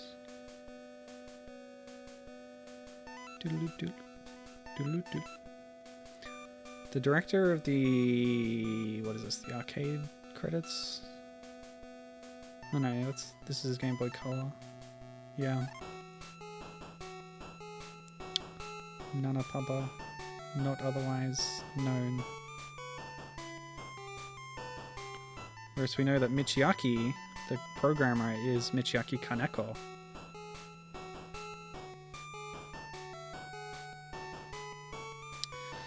Anyway. Let's check out our gallery. Where is it? Card. Oh yeah, you can trade your collected cards with other players through the Game Boy Color link cable, I believe. Possibly through the IR port, but maybe not. So we won't have many. There we go, Peridot number 5. That's our only unlocked one so far, I believe. Yeah, you mostly get them by completing story modes, I think. What's this? Game level. Oh, okay. You can change the difficulty. That's alright. I got by on normal. Are there any other modes that we should check? Continue on mode. Time attack and testing mode.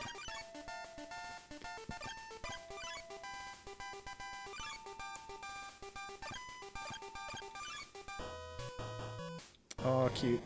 You get a full portrait of them on the side in the single player modes that aren't sort of head to head. Also, am I crazy, or is the frame rate better when there's only me playing? That might not come through on the stream, but yeah, this is just one of the little challenge modes you can do. Since we didn't really get a good look at Peridot, I guess I should launch as her in that mode, and then you can see her full character design. So, we could do one of the other single player modes, so maybe continue on mode, whatever that is.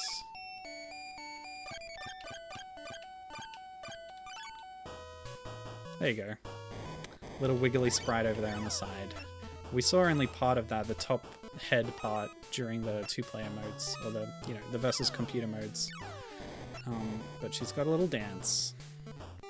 Okay. Alright. Cool. That's what I wanted to do today in Puchi Carat and Takahashi Meijin no Bugtte Honey. So while I was noodling around doing some research, looking up what other Breakout variants existed, I stumbled on something pretty interesting, which led me down another rabbit hole. And it all starts with the Gorillaz, the concept band from the UK, made up of these fictional characters. Russell, Murdoch, 2D, and Noodle. Good music, by the way. And what I found was a mobile phone game from 2006. So I'll launch that up for you.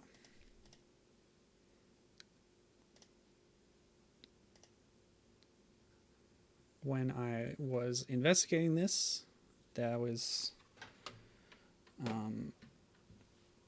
a listing for this game, and I will enable sounds. Real Arcade presents Mr. Good Living and Zombie Flesh Eaters. Zombie Flesh Eaters are behind a lot of Gorillaz promotional games. That's quite loud. And Mr. Good Living are a Finnish company The publisher of this game, also Universomo, are Finnish, who have done a lot of Star Wars mobile games. Mr. Good Living have ported various games that were popular in the early smartphone days to J2ME, things like Four Elements and Doodle Jump. But they collaborated with Zombie Flash Eaters on this. Yeah, it's a promotional game for the band Gorillaz. It's called Gorillaz Entertainment System, where we have a mock retro game console on the bottom of our mobile phone screen here. And 4 games to choose from, each based around a member of the band. Let's start with the one that led us to this point. It's a Breakout variant. And we play as Murdoch, who has to reflect the ball off his crotch. I don't know why, but that's how it works. And that's the game. So it's acting like an old console, maybe something like a Master System, maybe older, probably like an Atari, ColecoVision, something of that era. I couldn't quite pick the industrial design of the console itself and match it up to an existing console. Oh no, I lost the ball. But yeah, Murdoch is kind of the leader of the band. No, he was the... I don't know. I read a little bit about the character biographies, but it's all made up anyway. I think he started the band. He's not the front man, though. 2D's usually considered the front man, I think. But yeah, you don't get any of the Gorillaz' iconic music in this game. Being a J2ME game for mobile handsets, it only supports this kind of simple MIDI sound, and even then, sometimes. It doesn't really play during gameplay.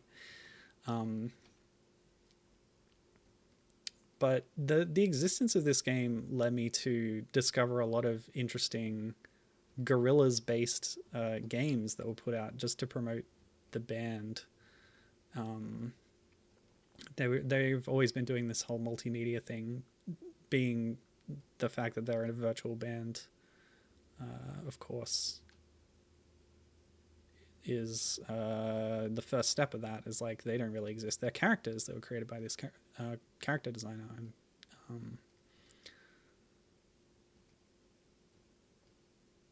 And the music's done by, collaborations between other people.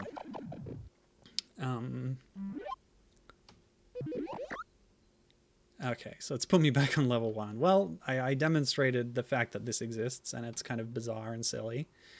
But the fact that it exists as a promotional tool is the interesting thing, because it's among a wide stable of Gorillaz-based games. This is actually kind of late in the day for that. There's a bunch on Flash starting in 2001. But let's show you what other modes exist in this game for now. So end game, yeah. So there's other little mini games that you can play in the Gorillaz Entertainment System. The Noodle game is sort of a take on that kind of... I think it originates in something like International Karate Plus, where there's obstacles coming at you and you do different high, low, or middle inputs to destroy them. Oh, I see. So the earlier you can do the input, the more points build up to it breaking on your limb. So you have to predict, in this case, where they're going to bounce. It was easier to predict with the ones that went straight, but with these ones, yeah. So I'm getting the full 50-point bonus there, but only 11 if I react later. The important thing is to get them, though, and not get hit. So Noodle is a young Japanese girl, although the virtual band ages in real time, so at this point she's an adult. I think she's the guitarist, but I don't remember.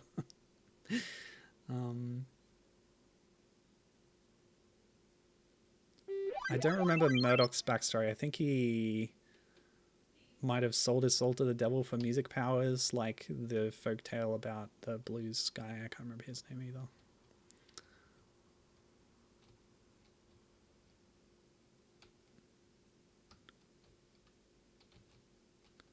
But yeah, this is part of... It's interesting to play this as part of a kind of series of streams I've done over my time of retro-styled games that deliberately evoke specific aesthetics of bygone consoles. Sometimes they're explicit demakes, sometimes they're just evoking the aesthetics of certain things. But yeah, the interesting thing about these ones is the contrast between the game graphics, which are very primitive Atari-esque, Atari 2600-esque type things, versus actually using the technology available to us with these highly advanced 2006 Java handsets to have the smooth animation as well as the much larger and more detailed character sprites of the Gorillaz members themselves, who show up in each of these games as a sort of anachronistic participant, which is interesting. Okay, cool. So now that we know that this exists, we can have a look at other Gorillaz games, which I will do as soon as I fail this, which won't be long apparently because things are getting more heated. Yeah, there we go. So that's game over. Nope, we've got another life left. Yeah. Of course, I only know about International Karate Plus because Donkey Kong Country 3 Game Boy Advance kind of borrowed its mini games for some mini games of its own, starring Cranky Kong. Oh yeah, sorry, we gotta quit now. I'll show you the other two games available in this little collection. Cute little thing for mobiles. Russell's game. Russell's the drummer. He has this kind of... So these buttons do correspond to the buttons on your keypad on the diagonals. So, yep, we start first. And he wants to eat the cookie. What did I describe this as? Like a whack-a-mole kind of thing is what I said. So, oh, it's not the corners. It's the sort of lower four buttons. Oops. If you get the wrong one, he'll be dismayed as you reach for a cookie that is not there. But as long as you keep eating all the cookies, he is pleasantly sated by the end, hopefully. How does this work? Is there a limit? Or do I just keep going? Competing for a high score, perhaps? Or do I have a goal? Well, I'll retry. What's the dealio? Is it just high scores within that 30 seconds? Yeah, that's probably it. That's all right then.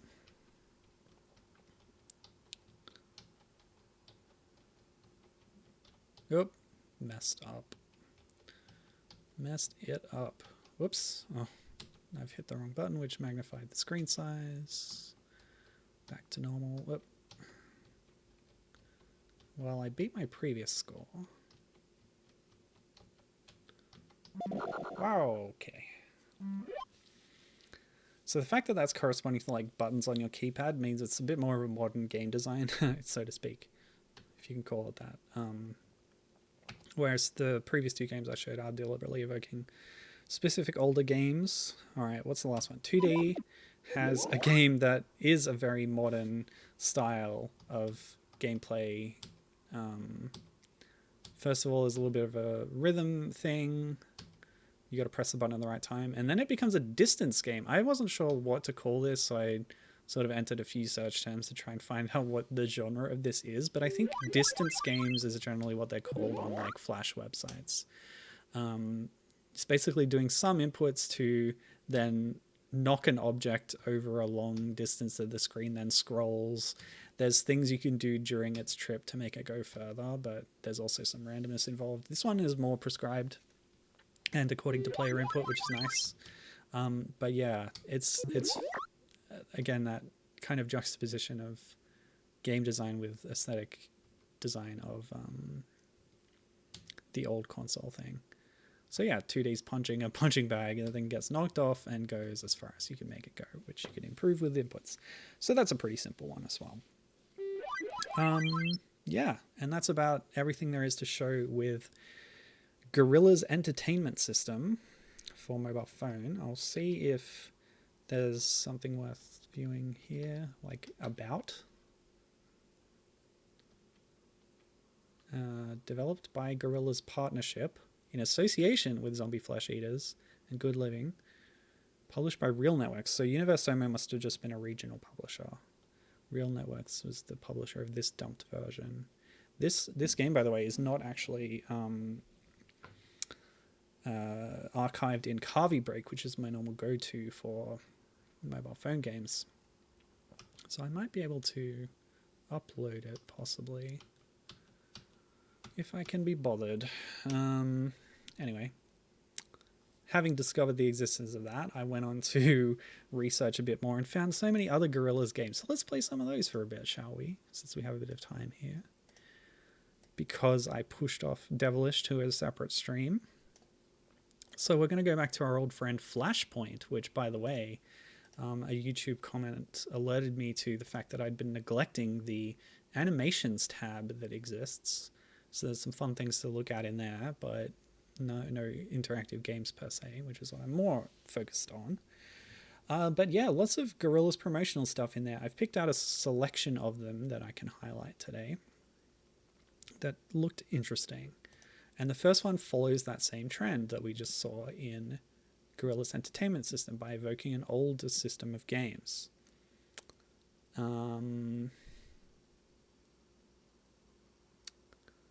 Just, there hasn't been any chat in a while, so I think Gibbon's just being quiet. Hopefully no technical issues are plaguing me again. I don't know how to like refresh chat or anything. Oh well, never mind. Okay, so the first one I want to play here is Noodle Fight. This is interesting. Apparently it was distributed on an exe that was included on a CD-ROM that came with a magazine called Smash Hits. I don't know if that's the only way it was ever distributed. It might have been online as well. Yeah, because the source here for the curation on Flashpoint by Blue Maxima says that the source is Gorillaz.com. So it probably made its way to the internet as well. So let's launch it up. Oh, great. I forgot that would happen. Hold on. It's difficult to capture this one because it went full screen in a weird window thing. Oh, yeah. The other thing about these games is because it's Flash, we have the power of the internet, we will have some of Gorillaz' excellent music, maybe compressed highly, but it will support that, which is nice, but it's obviously going to get me content claim, but I don't mind that. Okay, so I can't expand this anymore, sorry, it's going to be that small on the screen. But Noodle Fight is an interesting one. The frame is made to look like a Game & Watch, of course, but the actual gameplay is much more advanced than that, smooth and higher res. Murdoch's been grabbed by the ghoulies. Rescue him, Noodle. So we play as Noodle in sort of an early version of her. It's a platformer. How do you jump? That's not a proper jump. Something might be wrong with this. Oh, okay. It can be over so quickly. Okay, jumping's working now. So yeah, it's just a pretty basic platform, but the pace is so quick that reacting to things can be tricky, and before you know it, your health bar is drained completely. I did read about this actually, that depending on your computer, since this was made for 2001 systems, it might not run it the way it was completely intended. So that might be to blame for maybe the speed issue here. Oh, that gorilla came out of nowhere and destroyed me, apparently. Okay, I've got myself a 1-up. I'm sure that says level 1, but it looks like a 7. They just put that little line on top. Give me this. Yeah, there we go.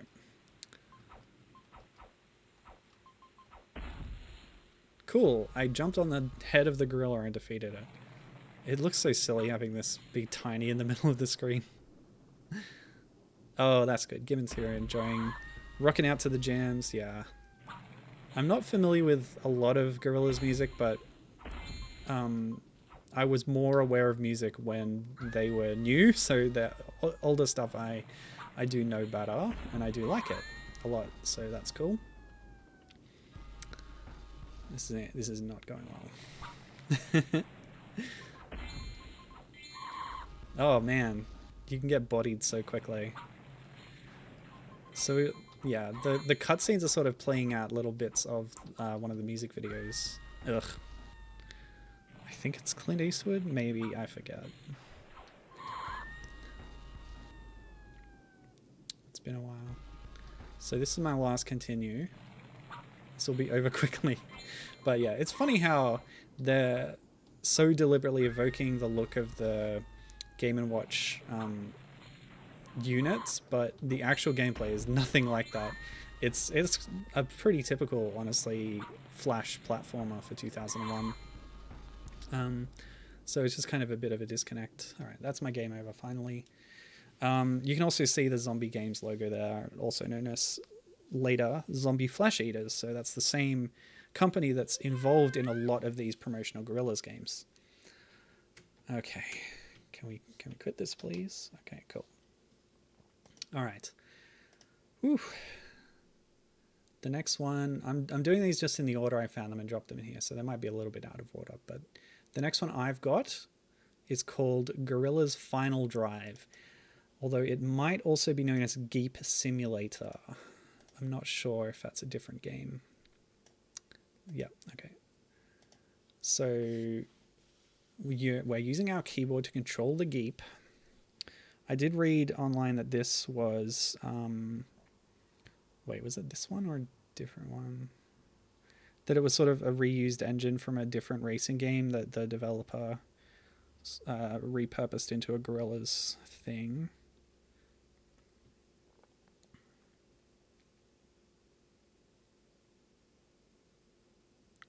Yeah. From its description on Moby Games, this is Geep Simulator. It's a sandbox driving game based on the music video for the Gorillaz song 19/2000. And it was released in 2001. Okay, so let's click. Oh yeah, this is cool. So it's a full 3D engine, which is cool. The Geep itself, which is our Jeep here, is very slippery. Its handling is incredibly sensitive. You can easily do spins like this, and by doing them you can also see these delightful low poly versions of the band riding around here. I'm going to turn the volume down a little bit.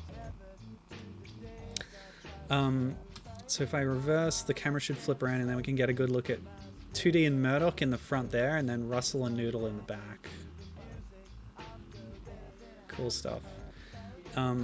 So we've already fallen off the course, but we can get back on, and there's a few things to spot in the background as you drive around. It's a little bit of a casual, just like zoom around thing, but oh yeah, okay. I think it's very cool. It looks nice, and this is all, you know, just a few meg distributed over the internet for Flash. Although this is Shockwave specifically. Let's see if we can read this sign. What did that say? Oh, hold on a sec. Well, never mind. Ah! Yeah, very sensitive handling, like I said. Hang on. I will reset your car if you crash. Excellent. Very handy feature to have. So there's a UFO. Don't think we'll be able to catch up to it, but this is the thing I wanted to see closer up. If you get over here... Whoa! There's some kind of giant beetle over there. Like, I'm sure all this imagery is based on things from the music video. But, yeah. Like I said, it's been a while. So there's ramps you can... Whoa! You can take as well as staying on this road. So even when you're down there, you can explore a bit and do some jumps and stuff. I just love the handling of this thing. It's so speedy and responsive. It's just a little too twitchy at times. Alright, let's get up close to that big thing.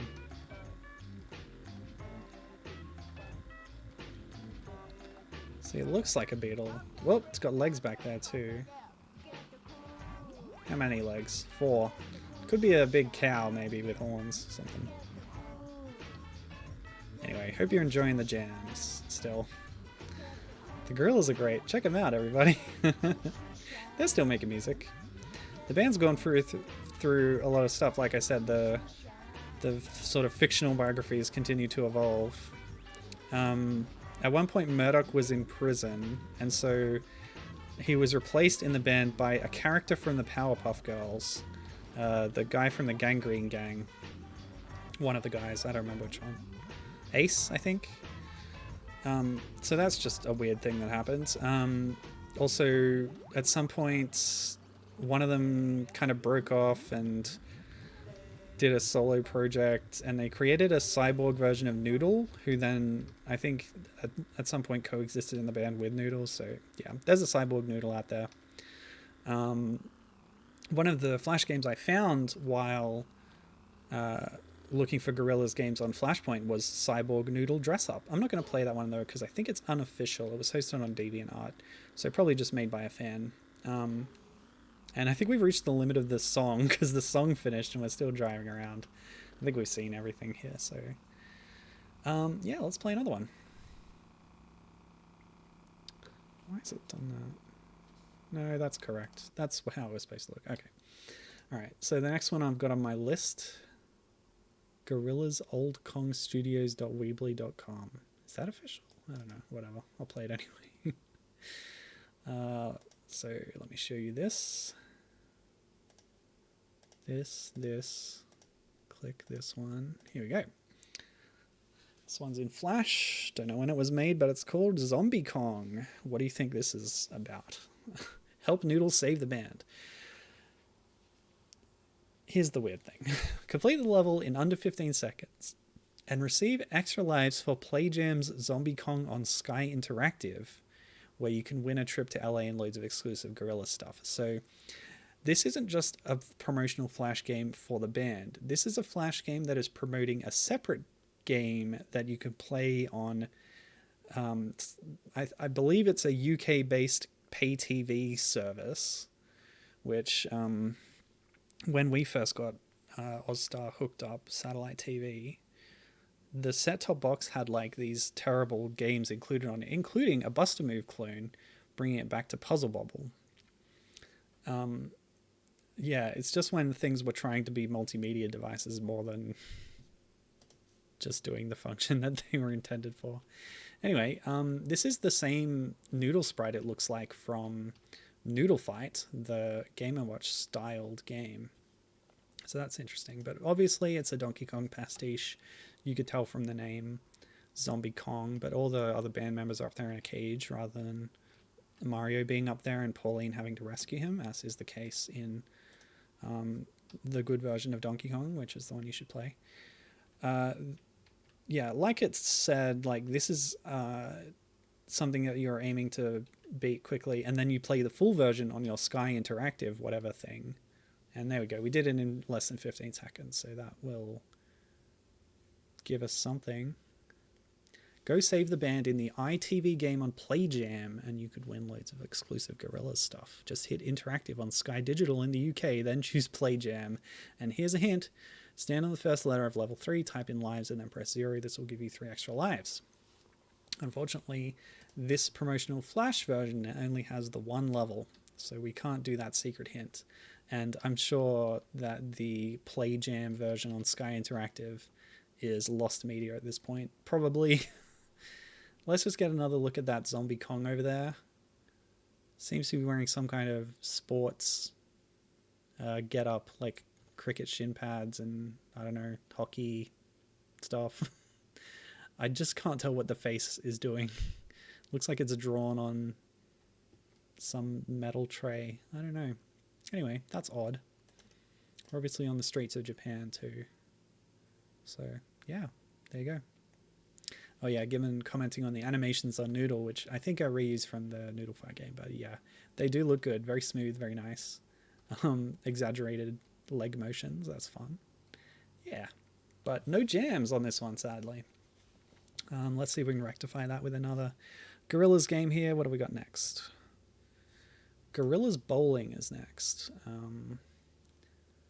What does it say about this? Not much. It was just on the website at some point. Alternate titles, Bolotron, a zombie toy. So some of the things that were published on the Gorillaz website were sort of just little toys and mini games that Zombie Flesh Eaters had developed that weren't directly related to the Gorillaz band and concept. So they're all, some of them are listed under the tags in Gorillaz on Flashpoint, or you can search by publisher or developer to try and track these down, but not all of them are tagged the best, so sometimes you gotta try a few different things. All right, so what's this? Select players, input names, and then adjust the slider and hit the button. Okay, cool. I like the style here that looks like the console on a dingy bowling alley. You can see the band represented in stickers here on the HUD, on the UI frame or whatever. So it doesn't fit much of my name. I can be Mill. I can be Thrill House. Am I a robot? That little robot there, is that me? I don't know what's going on here. Bowling up the middle is generally a good idea, but you got to wait for this spin to... So we could go over here and then get a spin to the left, I suppose, like so. Then select power. Oh, 3D simulation for the bowling alley. That's cute. Getting a little bit of vibes of old school bowling games. Rayman Bowling, I'm pretty sure, worked similarly to this. That was on phone. Early phone game. All right. I got a spare. How about that? I'm not going to do 10 frames. I think we've seen everything now. But I got a spare. I'm proud of that. Moving on. So the next one I've got here is called Gorillaz Dirty Harry Game. This should be based on, of course, the song called Dirty Harry.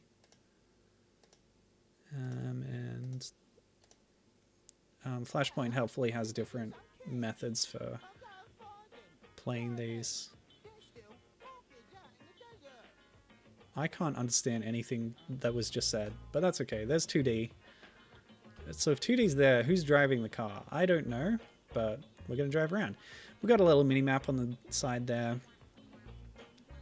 Looks like the camera doesn't change when I turn. That's fine. But yeah, it's another sort of sandbox driving game, but this one has a bit more of a goal to it. Get kids, get 2D, get to helipad. So I think it's showing us on the map where the kids are, hopefully. So, oh, and we also need to collect oil barrels to keep truck running, and I think the kids will have health bars, so we need to pick them up before they expire in the desert of exposure, I'm sure. So you can prioritize which ones are less healthy. So we'll get 3 and then 2 before circling back around to 1, judging by the bars that are depleting. But for this one, we need to climb this hill. Oh, this is cool. I used to play this game a lot on our Windows 95 PC, which was included on the Game Sampler 2 demo disc with Windows 95.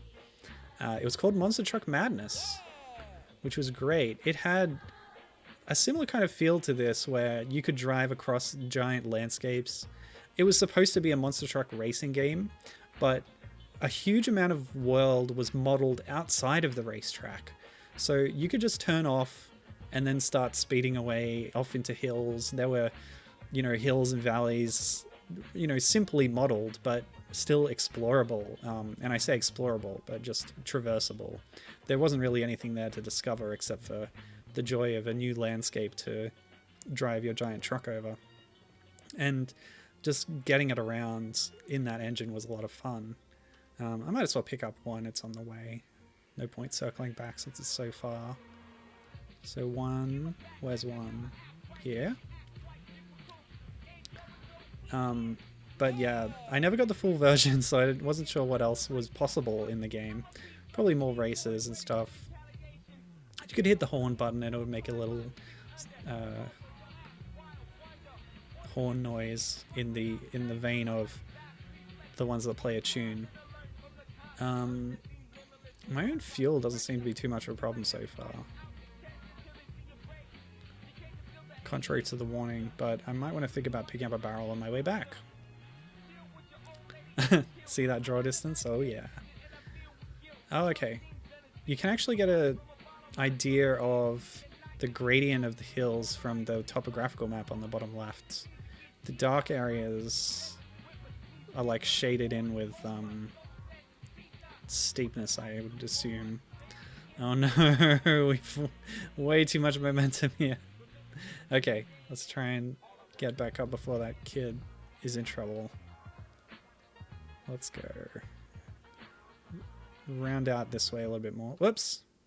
I'm sorry, child. Okay, we're gonna go again. Okay, so I guess our helicopter crashed in the desert. Is that what 2D sounds like? Is that his voice? Blimey! Can't find the kids! Let's go for 2 first. Maybe we can go up the middle and get around that way. Might be less steep. Anyway, this is really cute. I like this game. Just driving around. The more unrealistic physics are, the more fun it is sometimes. Of course, it depends. But these are very forgiving and a little bit silly, so I like that. Similar to the Geep simulator we were playing before. So again, this one's called Dirty Harry Game. Alright, we found the proper way up to this plateau. Oh no! More? Gotta go up more? Lucky this van has such good traction. Whoa! Okay. Stop! Yes, there we go. Can we get a better turning circle, please? Alright, cool. Now we gotta hightail it to 3. I do not regret my choices here, but it's leaving us with little time to rescue 3. Hang in there, kid. As I skid down this titanic sand dune. Okay. Like, it's so slippery. That's part of the fun. Okay, didn't quite make it up that hill, but I don't think we need to. Oh, okay. Don't think I can handle that gradient. What's best? What am I gonna do? Let's go up the other side. I don't think I'm gonna make it.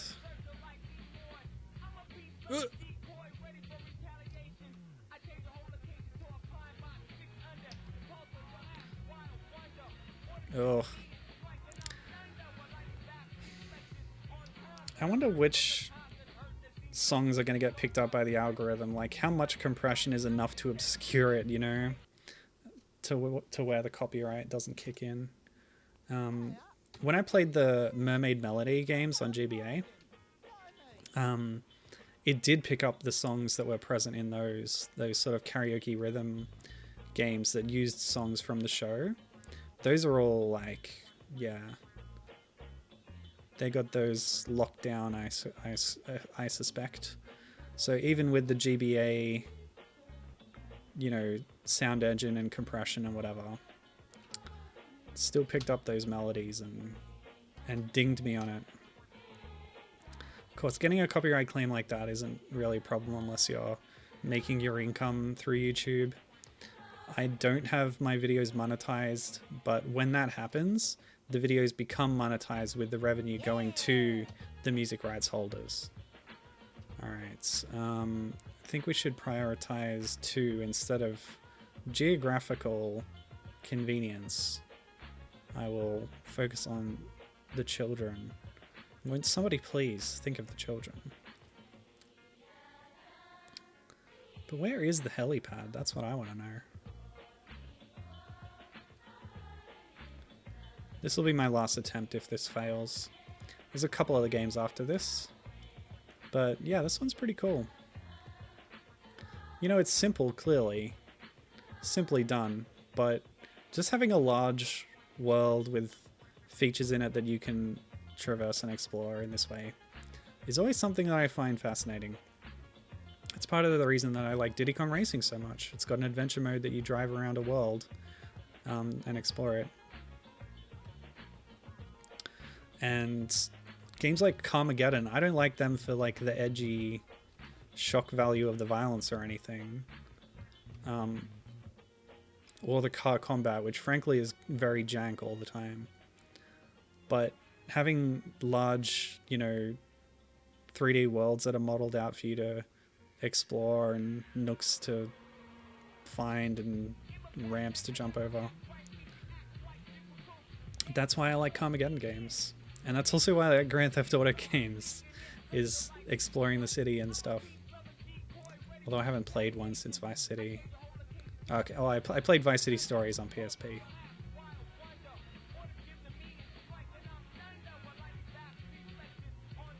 Okay. Oh, no. Oh, I messed up. What is this hill? The camera angle doesn't help, but you sort of build up an idea of what the geography is. Okay, I think we might actually make it. Yes! Just made it. Alright.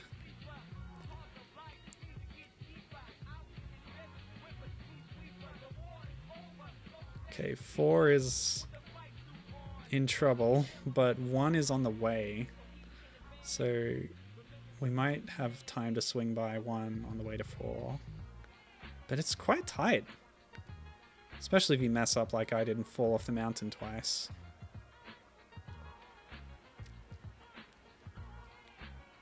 These kids don't have names, just numbers. Okay. Come on, 4, hang in there.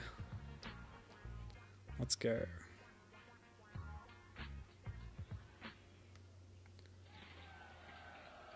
This is gonna be tight. Come on. Oh, no, I can't afford to crash. Looks like we've run out of music here too. Ah, yeah, we didn't make it. That's okay. Let's pack that in now and move on. Second last game I've got here. Gorillaz Groove Session. So I think a lot of these are from the 2001-ish time frame. So this one was actually created by Bell Brothers, Dan Bell and John Bell, unlike a lot of the other ones which are zombie flesh eaters. So we've got all the various members of the band in their early iterations, except for Murdoch. No, except for Russell. I expect because Russell is here on the drums. So what is the gameplay here exactly? Oh, okay. It's a rhythm pattern matching. Oh man, no? Okay.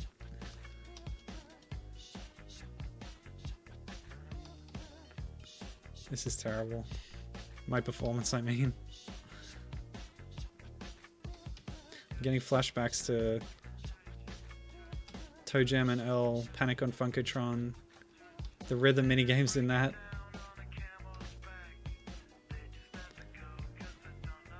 Boom shaka clap. I did terribly on them.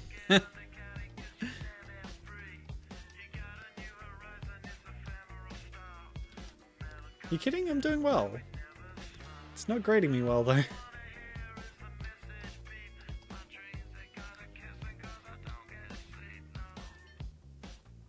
Bad. Very bad.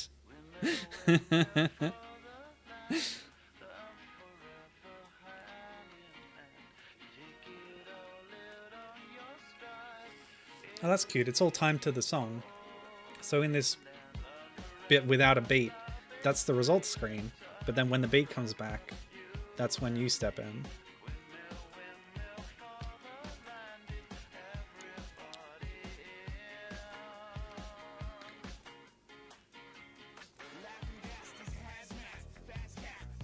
I love this song, by the way.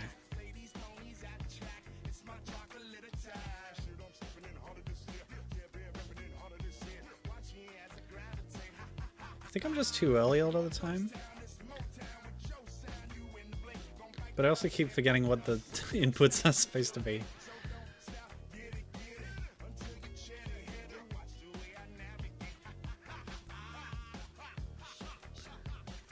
Sorry. Forgive my performance, but enjoy the song. Let's just do random inputs, why not?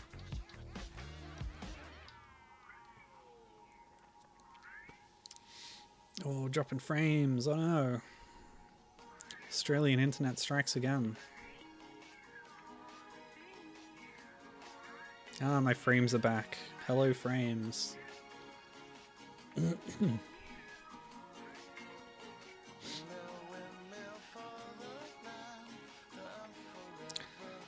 actually going to turn the music up.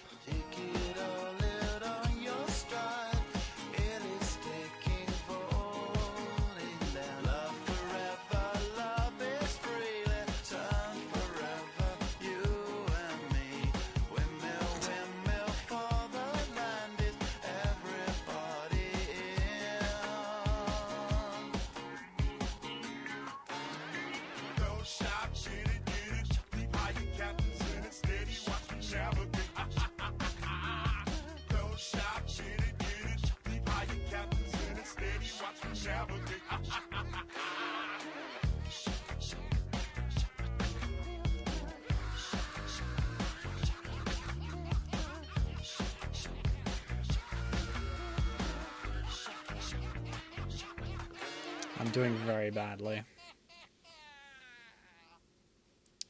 Alright, cool. That was Gorillaz Groove Session. I won't bother submitting. They're not going to have the database on hand because this is a simulation of the original environment that you would have played this in. Yeah, show me. Yeah, high score is not available. Surprise. Oh, an instructional demo. Lovely. Yeah, like, I get that. That's obvious. Can see how 2D looks when dancing. Pretty laid back. Alright, so that was Gorillaz Groove Session. Final game we got today. It's from a bit more recently because it's based on HTML5 platform. Looks a bit more modern. And it's from a song I'm not familiar with, so there's a giveaway. It's called Gorillaz Aries. Like the constellation. Oh yeah, this takes a while to load, but it will load. So let me see if I had any more notes to talk about. No, I don't. Cool. But yeah, tune in next week for the devilish games on Game Gear, Mega Drive, and DS. Because they are brick breakers, but with a twist, a really cool twist. You can control 2 paddles and move one around vertically. There's like a fantasy story, strong theme to the world and stuff. Should be interesting. Yep. This will load, I promise. It did before when I tested it.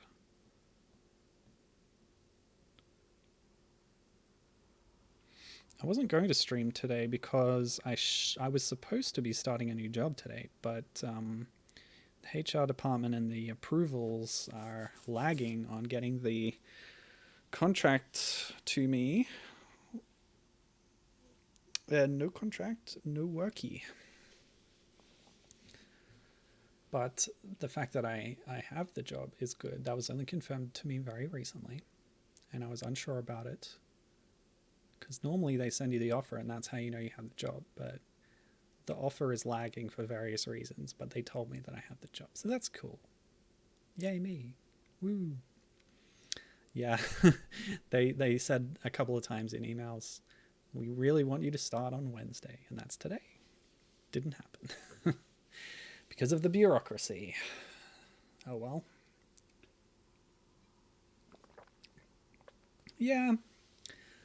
Thanks, Gibbon. Yeah, I'm sure it'll work out. Even if it just takes a bit longer, I don't mind that much. I just find it amusing at this point. Well, after I knew that I had the job, because before I knew that I had the job, I found it extremely stressful to not hear anything for a week. And then have some communication that was like, oh, you know, send us this paperwork, it's etc., etc. Like, okay, but are you actually going to employ me or what? Anyway.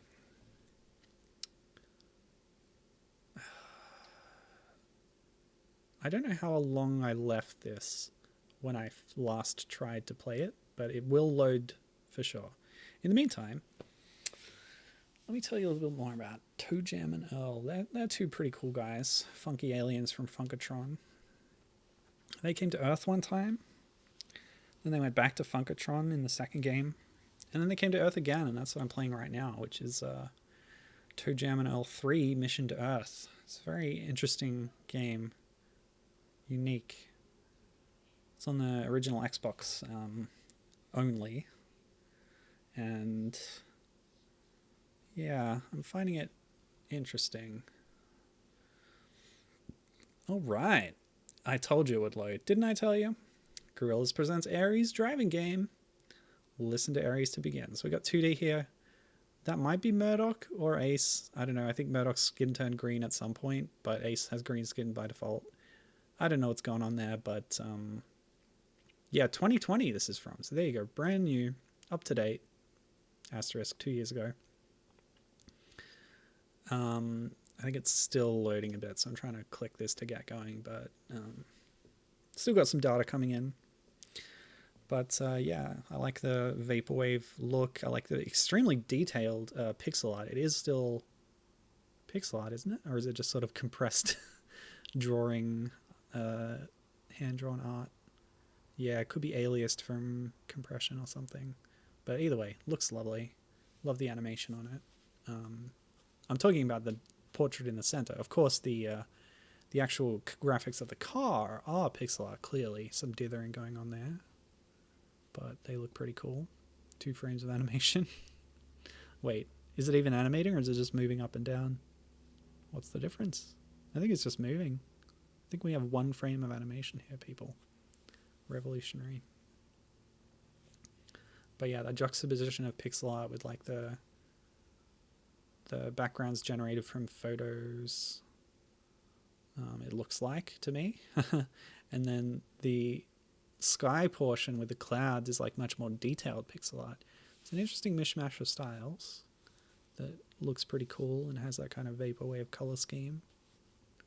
This is nice. All right, the loading thing has stopped. Yeah, okay, cool. So now clicking it will load in. You're up against 2D and Murdoch. Wait, so who am I? Oh, what are these? Aries. So it looks like Murdoch is advertising pickles. Nickels pickles. Peckish? And I haven't heard this song either before, so this will be new to me. That's nice. I like it so far. So this is a kind of outrun style game where we're just zooming along on a little highway here with a lot of NPC traffic around. Yeah, what's this one? Hobbs Hot Sauce. Cute. This is nice. So yeah, Outrun of course is a very popular game. Good thing to use as a basis for your gameplay. But like, I am a pixel art car and the other cars are these low poly 3D rendered ones, it looks like. Or some of them are. Again, more mishmashing of visual styles in an interesting way. I like this. Of course, there were a ton of games like this that I experienced on Super Nintendo and other kinds of platforms. A lot of them were takeoffs of Outrun, though, I'm sure. Although, I don't know, when was Outrun? Because there were definitely some on the NES. Oh, game over. 2D and Murdoch pipped you to the post. Better luck next time. I thought I was 2D and Murdoch. Oh, and I don't even get to listen to the whole song if I Have to try again. That's too bad. Oh, don't tell me it's going to load it all in again. There is a race element to this. Yeah, because I was thinking, what was that game that Nasir Gabelli programmed before Jumping Jack, which was called 3D World Runner when it was localized, which is a game I played on stream a while back. The superstar programmer of Final Fantasy that they imported from wherever he was from that I don't recall. Yeah, Rad Racer, I think, Square Enix's NES racing game in this kind of vein with the 3D graphics. The 3D was the revolutionary thing at the time, kind of simulating 3D look with the limited technical abilities of a Famicom. I'm going to give this game another go because I enjoyed that a lot. But it does mean we have to fill during this loading screen, apparently. I don't know why I couldn't just keep those assets there for me to start again. I don't know how games work. Hey, it was shorter this time. What do you know? Yeah, okay. Oh, I see. So 2D and Murdoch are on the motorbike, but in the car... Yeah, that must be Russell there. It just looks like there's a big guitar on his back, so... And then that must be Noodle with the blue hair. But then 2D also has blue hair. That's what confused me. They have a similar style in this era, I guess. But yeah, that must be Russell. Either with a hoodie on, or maybe... Because I can sort of see part of his shoulder that's the same color as his head, so he might be shirtless. Or perhaps with a singlet top. Who knows? The fashions of Russell Hobbs. Okay, I think we got to wait for that little loading, the little waiting for campaigns.topsify.com to go away. And now it's changed. It's loading something else. But we still got to wait a bit.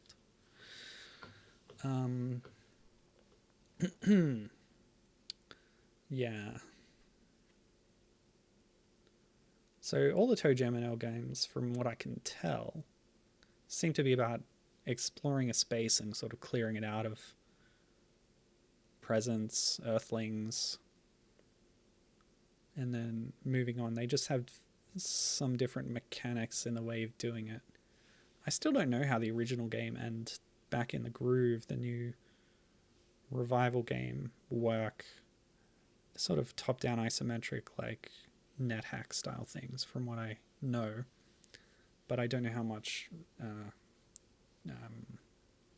random generation there is. But Panic on Funkatron and Mission to Earth are very not random generated at all, but that's okay. There's still like quite large designed worlds to go through. Mission to Earth, despite being, Xbox era, feels like an early 3D game, the way it's set up. Okay, so there's Murdoch and 2D on their motorbike. We're competing with them. Didn't it give me a notification though that Russell Hobbs had finished the race? Because is Russell not in my car right now? I don't know.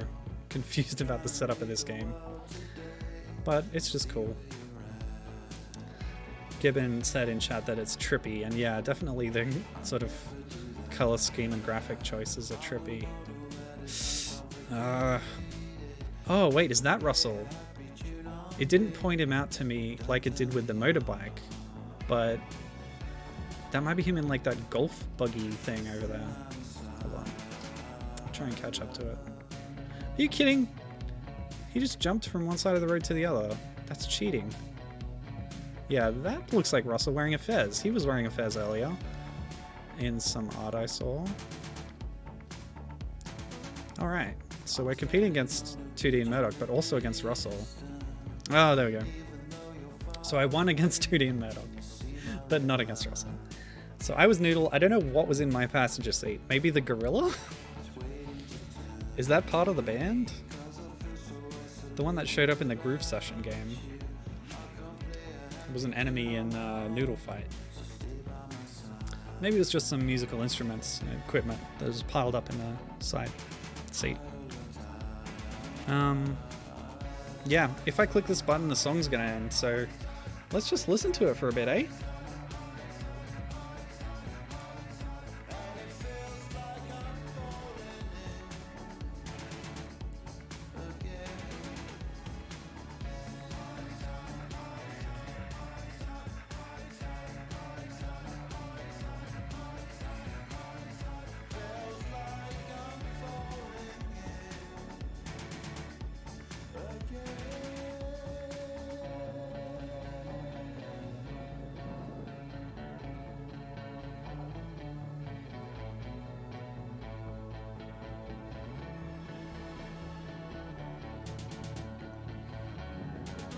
Well, save for listening to this song, that's going to be the end of the stream. So, thanks for joining me. I had some fun with these Breakout style Brick Breaker variants and sort of different takes on the genre that led to some unique gameplay experiences that I enjoyed.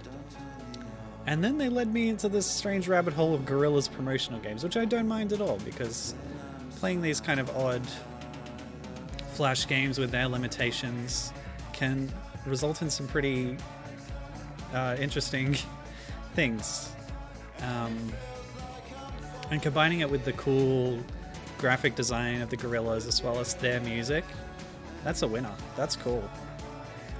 So I'm glad I could find these all on Flashpoint. And there's definitely more Gorillaz games out there that aren't archived on Flashpoint. Well, thank you, Gibbon. She said it's another good stream. It's very kind of you to say. I'm very happy to have you here for all my streams. It's good. I feel supported by that, so thank you. All right, and that's the end of the airy song. So that's the end of the stream. I look forward to the content claims on my YouTube archive. Oh, what's this? Is it starting again? Is this the same song? Aries. Yeah, it is. I remember that opening lick in Aries. All right, that's the end. Thanks for joining me. That's right. You have perfect attendance still, and I really appreciate it. Spending your time like that on my little thing, stream thing. It's very cool. Very cool of you to do. Okay. Well, in that case, I will not take up any more of your time. Enjoy yourself until I see you again. Farewell.